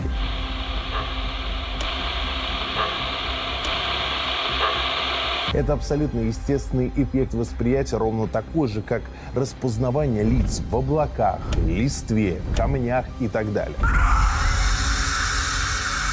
Следовательно, это никакой не лай, а рандомный звук, который получился из-за дефектов в записи пленочного диктофона, например, из-за наслоения записи пленки, или звук, источник которого находился прямо перед микрофоном, либо в самом диктофоне. Поэтому визуально источника звука просто не было видно. Что насчет света? Очень неубедительно. Вот прям, ну это лично, конечно, как по мне, тема со звуками, она такая, ну, прям с натяжечкой. Я, правда, я не знаю. Здесь надо, конечно, разбираться и смотреть основную звуковую дорожку, но не знаю, тут прям 50 на 50, да, такое. Света. Я еще раз напомню вам, в каком состоянии в данном случае находится замок. Мало того, что там все кряхтит и свистит, там вполне могут быть перебои с электричеством. Стены обрушаются, контакты коротят, и создается вот такой вот страшный эффект. Так что во всей данной локации я не вижу никакой мистики. Друзья, небольшое объявление. Если вы перейдете в мой телеграм-канал, то... Так, я здесь пока чуть-чуть тоже мотну. Я подписан, если что.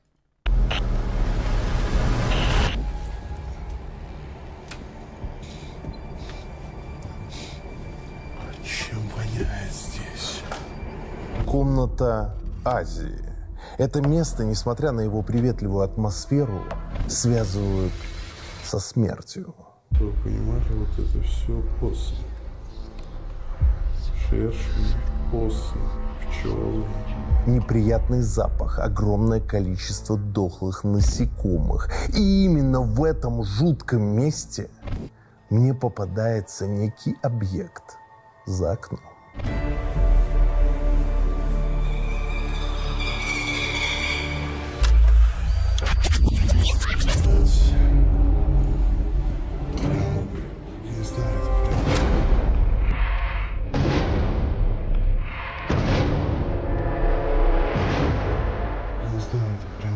Сильно чувствуется.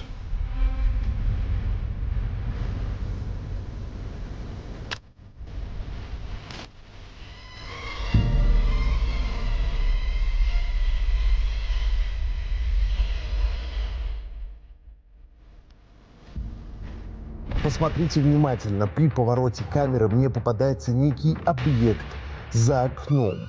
Проходит буквально несколько секунд. Еще один поворот камеры.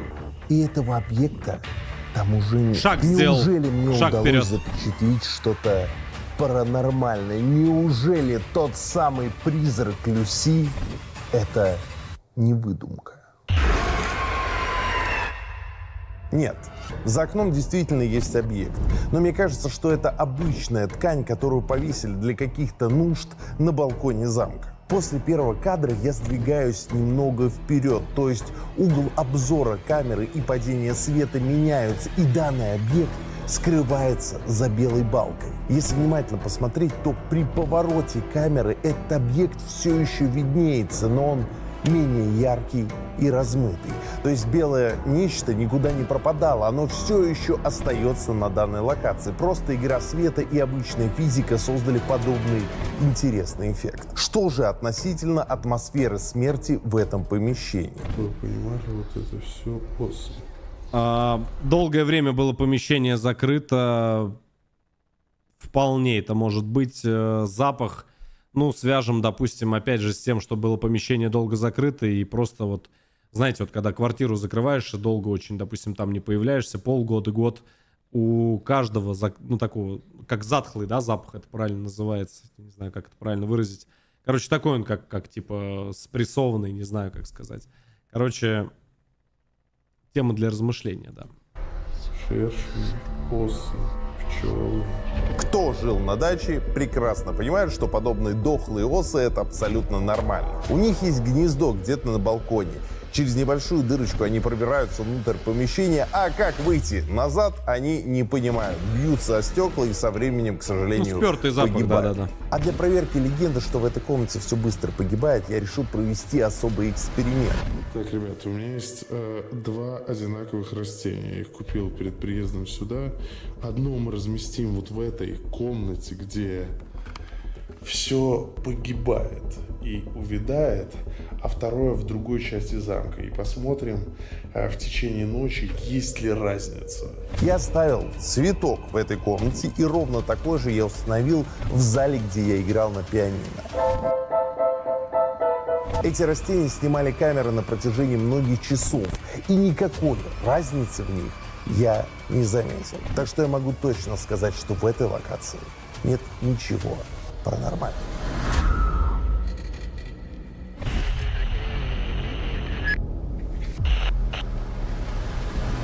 Просто представьте, что вы перемещаетесь по огромному замку с привидениями и постоянно чувствуете это. Постоянно, но есть что. За тобой как будто кто-то идет. А потом на кадрах Вот это вот задней интересно. камеры видите непонятный странный объект, который безумно похож на кисть, держащуюся за один из столбиков лестниц.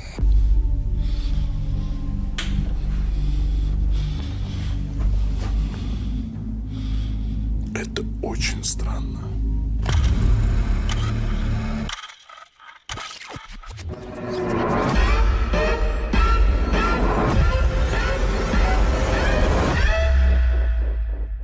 Просто посмотрите внимательно, это же действительно очень похоже на пальцы. По двери как дал. Самое странное в этой ситуации то, что когда я поднимался в течение дня по этой лестнице, ничего подобного на кадрах нет. А вот теперь приготовьтесь. В дополнение я хочу показать вам еще один фрагмент видео. Еще один лютый момент, который обнаружил не я, а вы. Подписчики прислали вот это. Такое чувство, что я не в настоящем замке, а в каком-то кукольном домике. Из-за этого еще страшнее, потому что они бездушные, искусственные. Из-за этого, наверное, вот возникает это какое-то...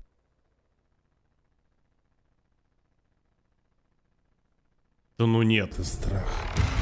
Искусственный. Из-за этого, наверное, вот возникает... Там манекен был?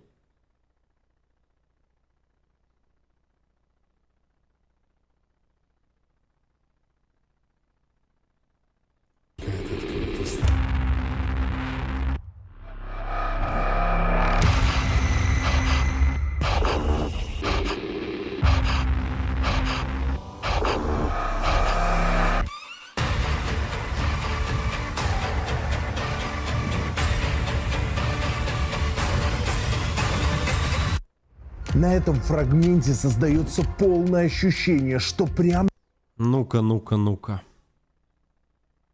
за моей спиной в непроглядной тьме проносится что-то холодное и неощутимое. Искусственные. Из-за этого, наверное... Создается ощущение, что мне удалось запечатлеть что-то паранормальное. Но так ли это? Во время съемок Госбастера на мне находится огромное количество света. Это лицевой фонарик, фронтальный прожектор и источник света на моем хвосте. Более того, в замке вокруг меня было огромное количество зеркал и различных объектов, отражающих свет. В данном случае подобное отражение как раз могло попасть на витиеватые элементы креплений столбиков лестницы, и под определенным углом создался подобный пугающий эффект.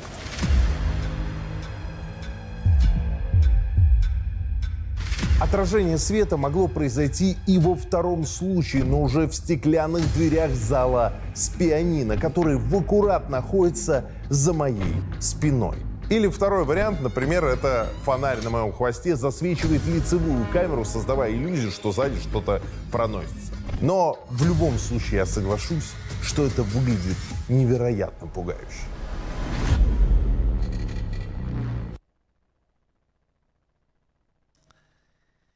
Вот здесь вот у меня большой знак вопроса.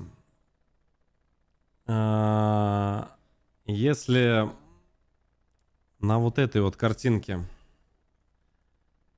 идет статика, да, где с перилами, вы просто понимаете, я как бы тоже немножко понимаю, как работает оборудование. Вот смотрите, сейчас очень внимательно, вот сюда. Покадрово, по одному кадру. Если это оборудование или что-то связанное с Димой, отражение от боковин вот этих вот наушников, еще от чего-то, это будет идти параллельно с ним. Ну, то есть это движется параллельно с ним.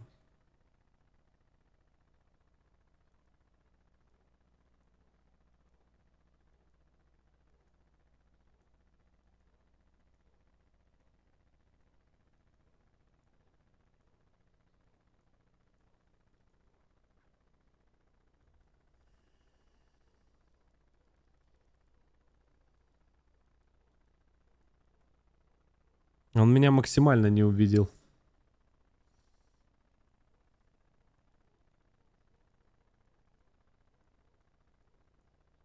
Да ну нет. Это очень странно. Можно, в принципе, чуть-чуть вот здесь тут закрывает. Вот немного бы он правее был. И все. И вся бы эта теория посыпалась просто прям... Ну нет. Ну я не знаю. Я больше хочу сказать, даже если это идет зеркало, я даже не пианино беру. Хорошо, там зеркало. Да не дает оно такое зеркало. Ну не даст он так. Ну не даст. Ну не даст оно такое отражение. Зеркало дает другие отражения. Поверьте, я тоже встречал зеркала на заброшках неоднократно. И битые, и не битые зеркала, и были такие уже старые совсем зеркала, но не другой они свет дают. И это не хвост. Нет, это не хвост. Нет. Очень странный момент. Я не знаю, я не первый раз замечаю, пусть это у меня, может, я не знаю, это паранойя. Я понимаю, что как бы Димон, да, делает такое крутое шоу там и так далее и тому подобное, но вы знаете... У меня есть странное ощущение, что где-то в какой-то момент, когда вот он прям проносится, когда он прям видит то, что, ну, что-то прям вот не то, он просто прям на нулях съезжает, то есть он пытается максимально на этот момент не обратить внимания и просто вот съехать.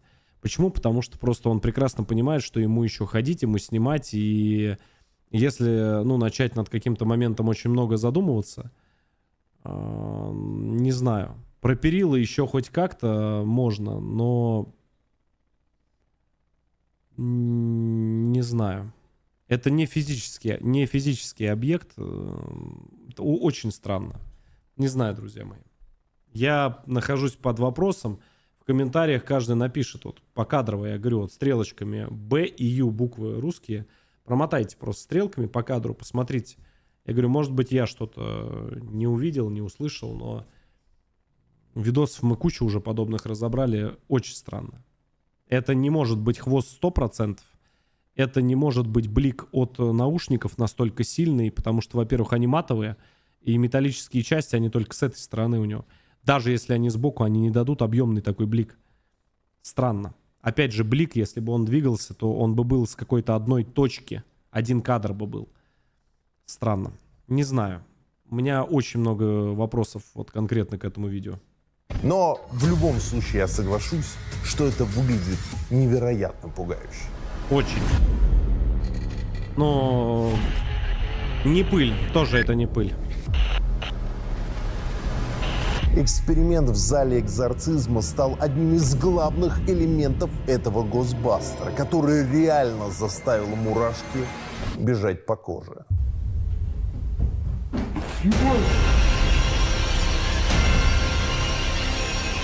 Но я вам так скажу. Я не знаю, что это было. Честно говорю, если б я подобное услышал, вот, ну, если б я понимал, да, то, что это реально вот, я просто пришел, я один, да, вот как я обычно езжу на заброхе, то есть моих никого рядом нет, и то, что вот так вот что-то прям вот бежит, я не знаю, мне кажется, у меня бы сердце бы, ну просто бы оно бы остановилось к чертовой матери, я клянусь вам, я бы не сидел точно. Но в защиту реакции Димона хочу сказать следующее, что я повторяю из раза в раз. Очень по-разному люди себя ведут. Есть вот как, не в обиду, естественно, ни Димону, никому сказано, есть как лоси, понял? То есть они свет увидели, они бам, и замерли. То есть у них раз шок. Есть, которые паниковать начинают, есть, которые, наоборот, они как-то, да, берут себя в руки, это малый процент людей. Причем от кого-то вообще не ожидаешь. Это очень странно, честно.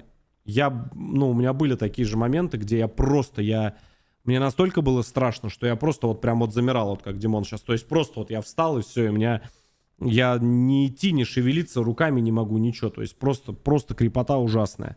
Были моменты такие. В этом немаловажную роль сыграл спиритбокс, который выдавал пугающий результат, начиная с того момента... Сразу скажу, во все вот эти спиритбоксы, во все остальное вообще никакого доверия нет, вообще не верю. Полная шляпа, не верю в это. Может быть, ошибаюсь, может быть, действительно они что-то показывают. Ни в один спиритбокс, ни в одну электронику, технику, целенаправленно направленную на какие-то вот эти вот, знаете, вот узкие вот эти вот задачи, я не верю. Потому что те, кто их делают, прекрасно понимают то, что ждет человек, который их покупает и так далее и тому подобное. Не верю ни в одно это оборудование вообще. Включая, кстати, доски. За доски, я еще раз говорю, вот это вот, когда это ты пальцем шевелишь, нет, это ты пальцем шевелишь, но это полная их вообще просто шляпа полнейшая. Не верю тоже в доску, никак не верю. Хотя, может быть, я повторюсь, ошибаюсь. Пока не увижу, не поверю. Да, он попросил принести ложку, которая действительно была в этом помещении. Спун? Ложка? Заканчивая словом «wife». В тот самый момент, когда я увидел в открывшуюся дверь что-то белое, похожее на фату невесты. Там что-то белое стоит, а это, блядь, вот эта шуба ебучая. Жена? Давайте разберемся, что же это было на самом деле. Во-первых, наш мозг работает всегда очень выборочно. К моменту просмотра этого фрагмента... Мне очень интересно, что он сейчас будет говорить. Очень интересно. Вот прям максимально. Я его пересматривал в офлайне, я его пересмотрел сейчас на стриме. И очень интересно. Я почитал телегу, что у Димона пишет. Очень-очень-очень-очень интересный момент. Давайте. Мы все уже знали о истории этого замка, в особенности о призраке Люси, которую замучила жена барона де Лафае. Более того, мы знаем, что в зале спиритизма различные команды по изучению паранормального постоянно получают какой-то результат. Следовательно, мы не получаем информации из слов, которые выдает эта игрушка, а подгоняем... Секунду. Здесь вот ради справедливости, да, включаем мозг. Приходят кто? Люди, которые делают какой-либо контент. Так? Они знают, куда они идут. Я не знаю, я не знаком с их контентом, да, то есть вот с конкретно людьми, кого он перечислял в роликах, но я уверен, что большинство, если не все, скорее всего все, насколько мне, по крайней мере, известно, делают это в офлайне. Это 100% офлайн. Офлайн я почему в свое время все начал делать в онлайне, либо все одним кадром. Без нарезок, без ничего. То есть вот прям вот просто вот включил, поехали. То есть вообще без монтажа. Да по одной причине. Потому что когда есть какой-то монтаж, еще что-то, понятно, что это, так скажем, нагнетает. Понятно, что это, честно, как по мне, тоже гораздо интереснее смотреть. Но зачастую вот этот монтаж, он просто наоборот что-то замыливает. Он берет и как бы уводит в сторону. То есть очень хочется все посмотреть в онлайне, либо все одним кадром снятое. То есть вообще без монтажа. Максимум это вот вставка одной и второй камеры. Все.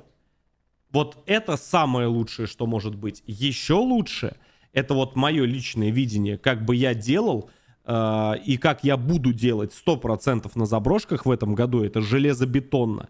Я просто включу основную камеру, которая вот из моих, да, условно, глаз. Вторая камера, которая просто смотрит на меня.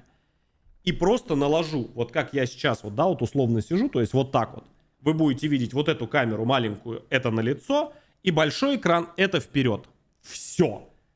Вот при вот этом вот раскладе тогда можно полноценно получить, что мы там где, как и зачем видим. Потому что это все снято вот одним дублем, одним кадром, без всякого монтажа и всего остального. Но каждому свое. Я еще раз повторяю. Это очень спорные вещи, и здесь нет панацеи. То есть нельзя сказать, что вот это вот лучше, а вот это хуже. Каждому свое. Полностью каждому свое. Поехали. Слова под атмосферу и легенды этого места. Jupiter. Compare. Например, многие подписчики стали писать, что прибор не просто так попросил ложку, что якобы серебряные ложки отгоняют злых духов. Спун? Ложка? А еще прибор попросил лимон. Наверное, лимон против демонов и ржавчины. Во-вторых, я показал вам только малую часть того, что выдавала эта игрушка. По большей части это был набор не связанных между собой слов. Например, как эти. Father, Idaho.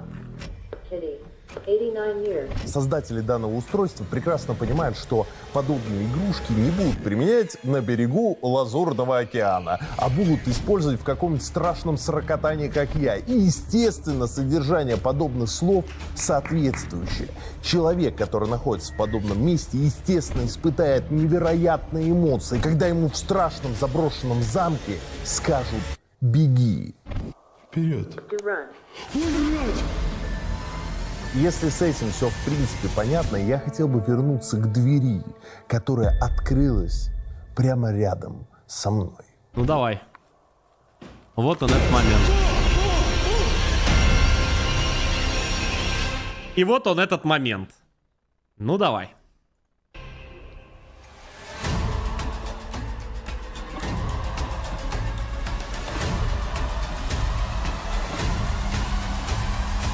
Двери в этом месте безумно тяжелые, и если их плотно не закрыть, они под собственным весом с течением времени берут и открываются. Бонжур, как говорится. Когда я в первый раз подошел к залу спиритизма, она уже была приоткрыта, маняще приглашая. Все ничего, все классно, все здорово. Но есть один нюанс. Вот есть один нюанс. Я бы тоже списал, как всегда, на сквозняк, еще на что-то. Знаете, какой нюанс? Хотите, покажу? Лайк на стрим поставили или на видос? Я вам открою одну небольшую тайну. Для этого не надо ничего даже придумывать. Знаете, где неувязка? А теперь смотрите. Можно еще разочек эти дверки? И если их плотно не закрыть, они под собственным весом с течением времени...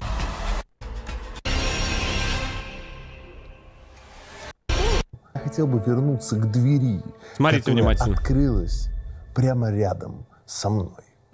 Очень внимательно сейчас смотрим. Ничего вас не смутило?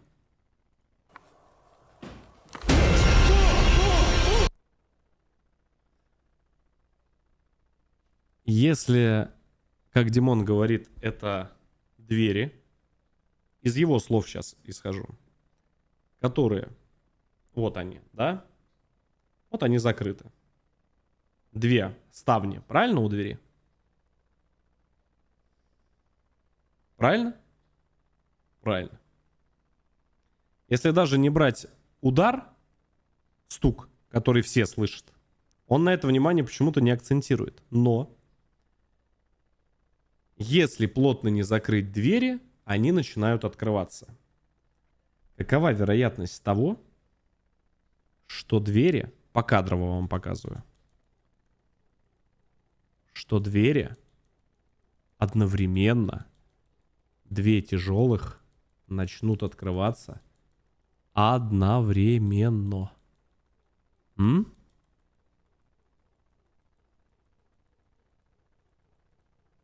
Ну какова вероятность?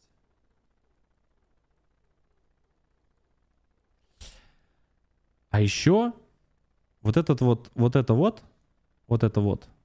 это очень похоже на свет.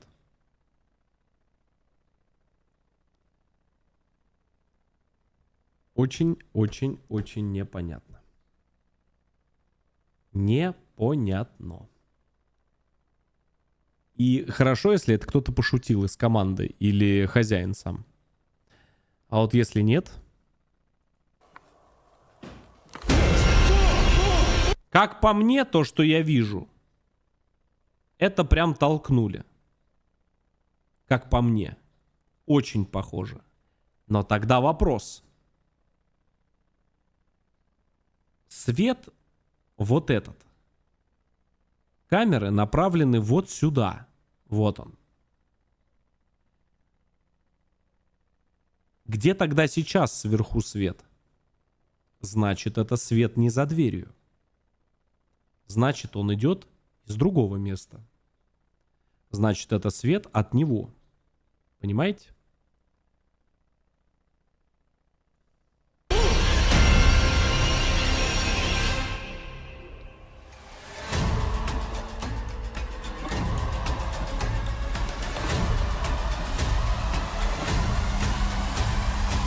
Двери в этом месте безумно тяжелые, и если их плотно не закрыть, они под собственным весом с течением времени берут и открываются. Бонжур, как говорится. Когда я в первый раз подошел к залу спиритизма, она уже была приоткрыта, маняще приглашая зайти внутрь. Я не помню, что зал был открыт. Когда я подошел к этой двери включить свет, потому что мне было безумно страшно во время обряда спиритизма, из-за неровности пола эта дверь снова открывается, потому что ее плотно, нормально не закрыл.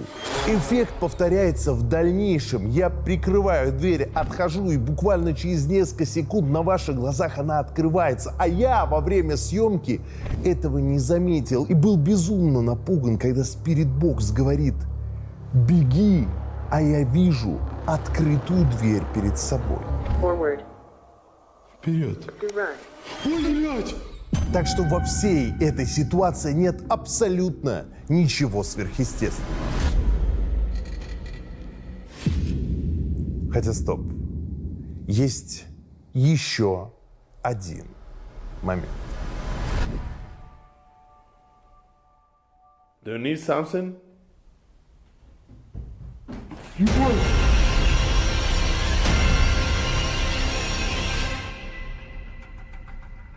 Что это, мать его, такое?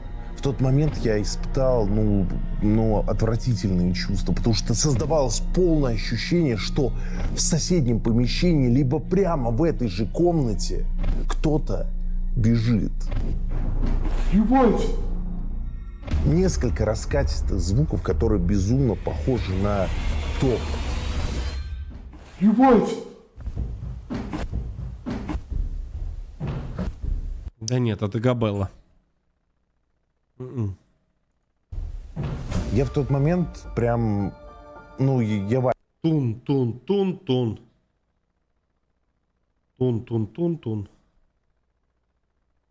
И меня, знаете, что еще смутило? Не слишком ли быстро? Это очень на бег похоже, но не слишком ли быстро приближается? Не слишком ли? Вот в чем вопрос. Пахере сидел, потому что я замер и быстро обмозговывал вообще всю эту ситуацию. Показалось мне или это все-таки реально? Ебать! Вся атмосфера, этот долбанный спиритбокс создавали просто гнетущую атмосферу, и я Как он принял это- как решение он это продолжать объяснит? этот некий спиритический сеанс. Дай поставим больше. Как это все объяснять, я не знаю, потому что на треск древесины, Да нет, нет. нападение предметов, Блять, сука! на шуршание каких-то животных и так далее, это совершенно не похоже.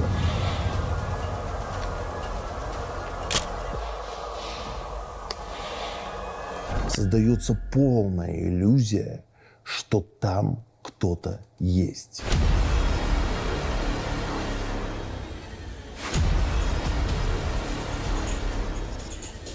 Единственный вариант, который мне приходит в голову, до банального прост. Это феодальная крепость 9 века, построенная Карлом Великим. Ну давай, объясни И мне. я живу здесь уже 2 года. Данное место не просто так привлекает внимание. Из-за паранормальной ауры сюда стекаются тысячи людей из разных уголков света. Если бы у меня был огромный замок 9 века, я бы 100% создавал там иллюзии, чтобы люди, которые ищут паранормальное, его находили.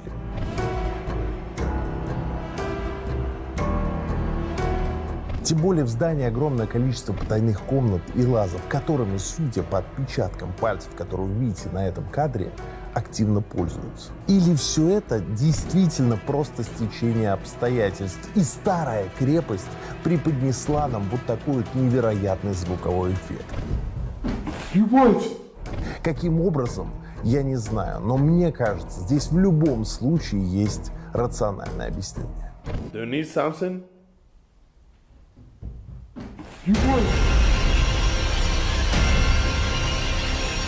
Давайте так, прямо сейчас напишите ваше предположение, что же это было такое в комментариях. В любом случае, я безумно счастлив, что я побывал в этом месте. Мне безумно интересно, что вы напишете. Я думаю, что Димон тоже посмотрит, когда наткнется на этот ролик. Потому что у меня к этому разбору очень много вопросов. Очень много вопросов. Вот вообще неубедительно, как минимум в 3 моментах. Очень странно. Ведь оно останется вот здесь навсегда. Потому что в абсолютно любой момент времени, судя по состоянию замка, он может исчезнуть. Ведь время, к сожалению, беспощадно. Вот и все на сегодня. Пожалуйста, поставьте лайк под этим видео. Обязательно подпишитесь на этот канал. И Ну что ж, друзья мои, я подписан на Димона, я думаю, вы тоже подпишитесь, поможете ему набить 20 миллионов, ну и нам уже там 3 миллиона не за горами, так что спасибо всем огромное. Ну что ж, видосы будут выходить каждый день, стримы у нас каждый день, расписание стримов можете посмотреть в Hard Insight, и напоминаю всем про нашего оранжевого партнера, ссылочка, как всегда, в первом, правильно, закрепленном комментарии, так что оставайтесь с нами, очень-очень-очень много приготовил новое. Ну и потихонечку выхожу на авторские ролики. Уже начинаю выкладывать. Напоминаю, в эти выходные выйдет ролик со студией. Удачи! Блять, ну, я не знаю. Я не знаю, это... Он не говорит что-то, я не, блядь, не параноик, я просто взрослый человек, который прекрасно видит и понимает, что происходит, он нихуя не говорит. Это 100%. Это то же самое, что как и было с перевалом Дятлова. Это то же самое, как и было со всем остальным. Есть очень много моментов, которые люди просто не говорят. И не говорят, на мой взгляд, это по разным причинам. То есть либо просто не дают говорить, либо, так скажем, они максимально стараются это отойти, так скажем, в сторону, да, всех вот этих вот моментов. Так что, ну, здесь прям, понимаете, здесь прям, ну, давайте так скажу, я его понимаю. Я его понимаю. Заброшки — это очень тонкий момент, который можно верить, можно не верить, но есть места, ну, это просто пиздец. Я по-русски вам скажу, по-другому не сказать. Просто пиздец. Просто. Когда ты, блядь, вот я первый раз, когда столкнулся, я не знаю, я думал, у меня фляга свистнет, я вам отвечаю. Это очень все странно, и ты вроде бы взрослый такой, крутой такой, знаешь, скептик, блядь. Когда ты все это видишь, и просто потом, знаешь, такой думаешь, нахер оно не нужно, и вообще ничего не хочу, не все, ничего не было, да, это самовнушение, игра теней. Так что как-то так.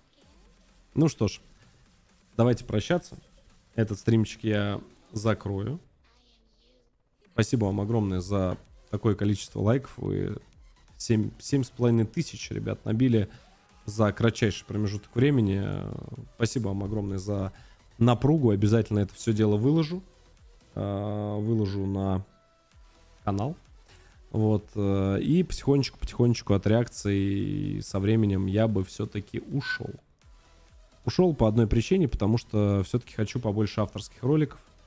И, слава богу, у нас сейчас получается их делать. Пиздец, как соскучился по заброшкам, честно говорю.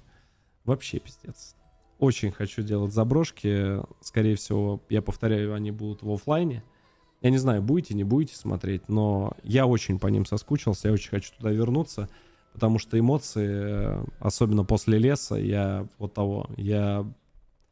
на всю жизнь они со мной останутся. Это как, знаете, такого своего рода наркотик хороший, конечно. Вот, так что как-то так. Все, я пойду. Вам доброго дня, удачи, берегите себя. Спасибо вам огромное за такую поддержку. Ребят, ролики каждый день выходят в 16:00. Также напоминаю за Boosty. Ну, я думаю, вы все и так знаете, да? То, что на Boosty, вот она, ссылочка внизу в описании, можно поддержать копеечкой. 100 рублей в месяц стоит подписка, 3 рубля в день. Вот. Ну и здесь огромное количество разного контента. Там фильмы, поржать, поугарать, аниме, короче, день через день. Здесь, короче, там целый кладезь, да, старых, новых, там из архива. Вот, так что как-то так. Ну и, не знаю, понравился вам, не понравился, возвращать такой формат стримов. То есть, когда мы на стриме, прямо в виде эксклюзива смотрим первый раз. То есть, вы сможете всегда первыми посмотреть. Раньше я только так стримил. Так что держу в курсе. Да, если что, вот, ребят, телега наша. Она есть, но она написана. Ну и ссылочку, кому удобно, вот скину. Держите ссылочку, подписывайтесь, чтобы не пропускать эти стримчики. Я их, как всегда, буду делать вечером, чтобы всем было удобно. Часиков 8-9. Вот, будем начинать, ну и кайфовать. Там, может, в 10, там, в зависимости от этого. Можно и всякие смешные ролики смотреть, и что-то интересное. Вот, мне сказали про инопланетян, там что-то вышло крутое. Вот, можно посмотреть. Почему нет? И, кстати, у нас есть небольшой инсайт. Мы можем смотреть канал «Пятница». С нами вышли на связь, точнее, мы написали, и нам ответили. Так что на ножах передача, там всякие вот такие вот движовые темы тоже можно смотреть. Я думаю, что будет очень круто на стриме посмотреть, поугарать, ну и поднять себе немножечко настроение, да? Почему оффлайн заброшки? Я объясню, почему они оффлайн. Есть куча мест. Как бы это сказать-то правильно? Ну, давайте я вам намекну, вы меня поймете. Просто я на стриме, я не могу напрямую это сказать.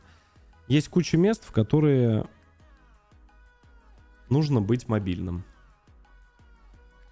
Я просто, ну, в чате не буду это озвучивать. Давайте вообще я чат закрою. Кто надо, тот поймет. Понятно, да? То есть нужно быстренько прийти, за пару часов снять и уйти. Давайте так. Хорошо? Все поняли, я думаю, да? Но все будет одним кадром, я сразу говорю. То есть одна камера на лицо, одна прямо, все. Я не буду делать никакой монтаж, я хочу, чтобы вы эту атмосферу прям поняли. Но я не знаю, как ходить без чата. Мы всей командой думаем, все думают на эту тему. Я понимаю, что это жопа. Чат, он немного отвлекает, и я как бы чувствую себя не один. Я как бы словно этот стрим закрою, то есть об этом мало кто узнает, но без чата ходить это просто, блять, это... Ну, это будет не то, что страшно, но это жопа вообще будет. Вот. Это очень-очень-очень-очень стрёмно. Да. И либо надо где-то... Короче, надо что-то делать. Я подумаю, где, может быть, в телеге чат. И я не знаю. Короче, скорее всего, да, подписывайтесь на телегу. Ну, я просто без чата... Ну, это вообще жопа. Если ходить вообще одному и знать то, что никого рядом нет... Вот, ну, у меня ближайший человек всегда там на минут 10 до меня ехать на машине. Но без чата я, честно, я не знаю, у меня хватит духа ходить или нет. И я это говорю как бы, ну, не для стрима, а вообще, ну, по-человечески говорю. Ну, это очень стрёмно. Ну, это просто, блядь, это жопа. Вообще полная. Вот, ладно.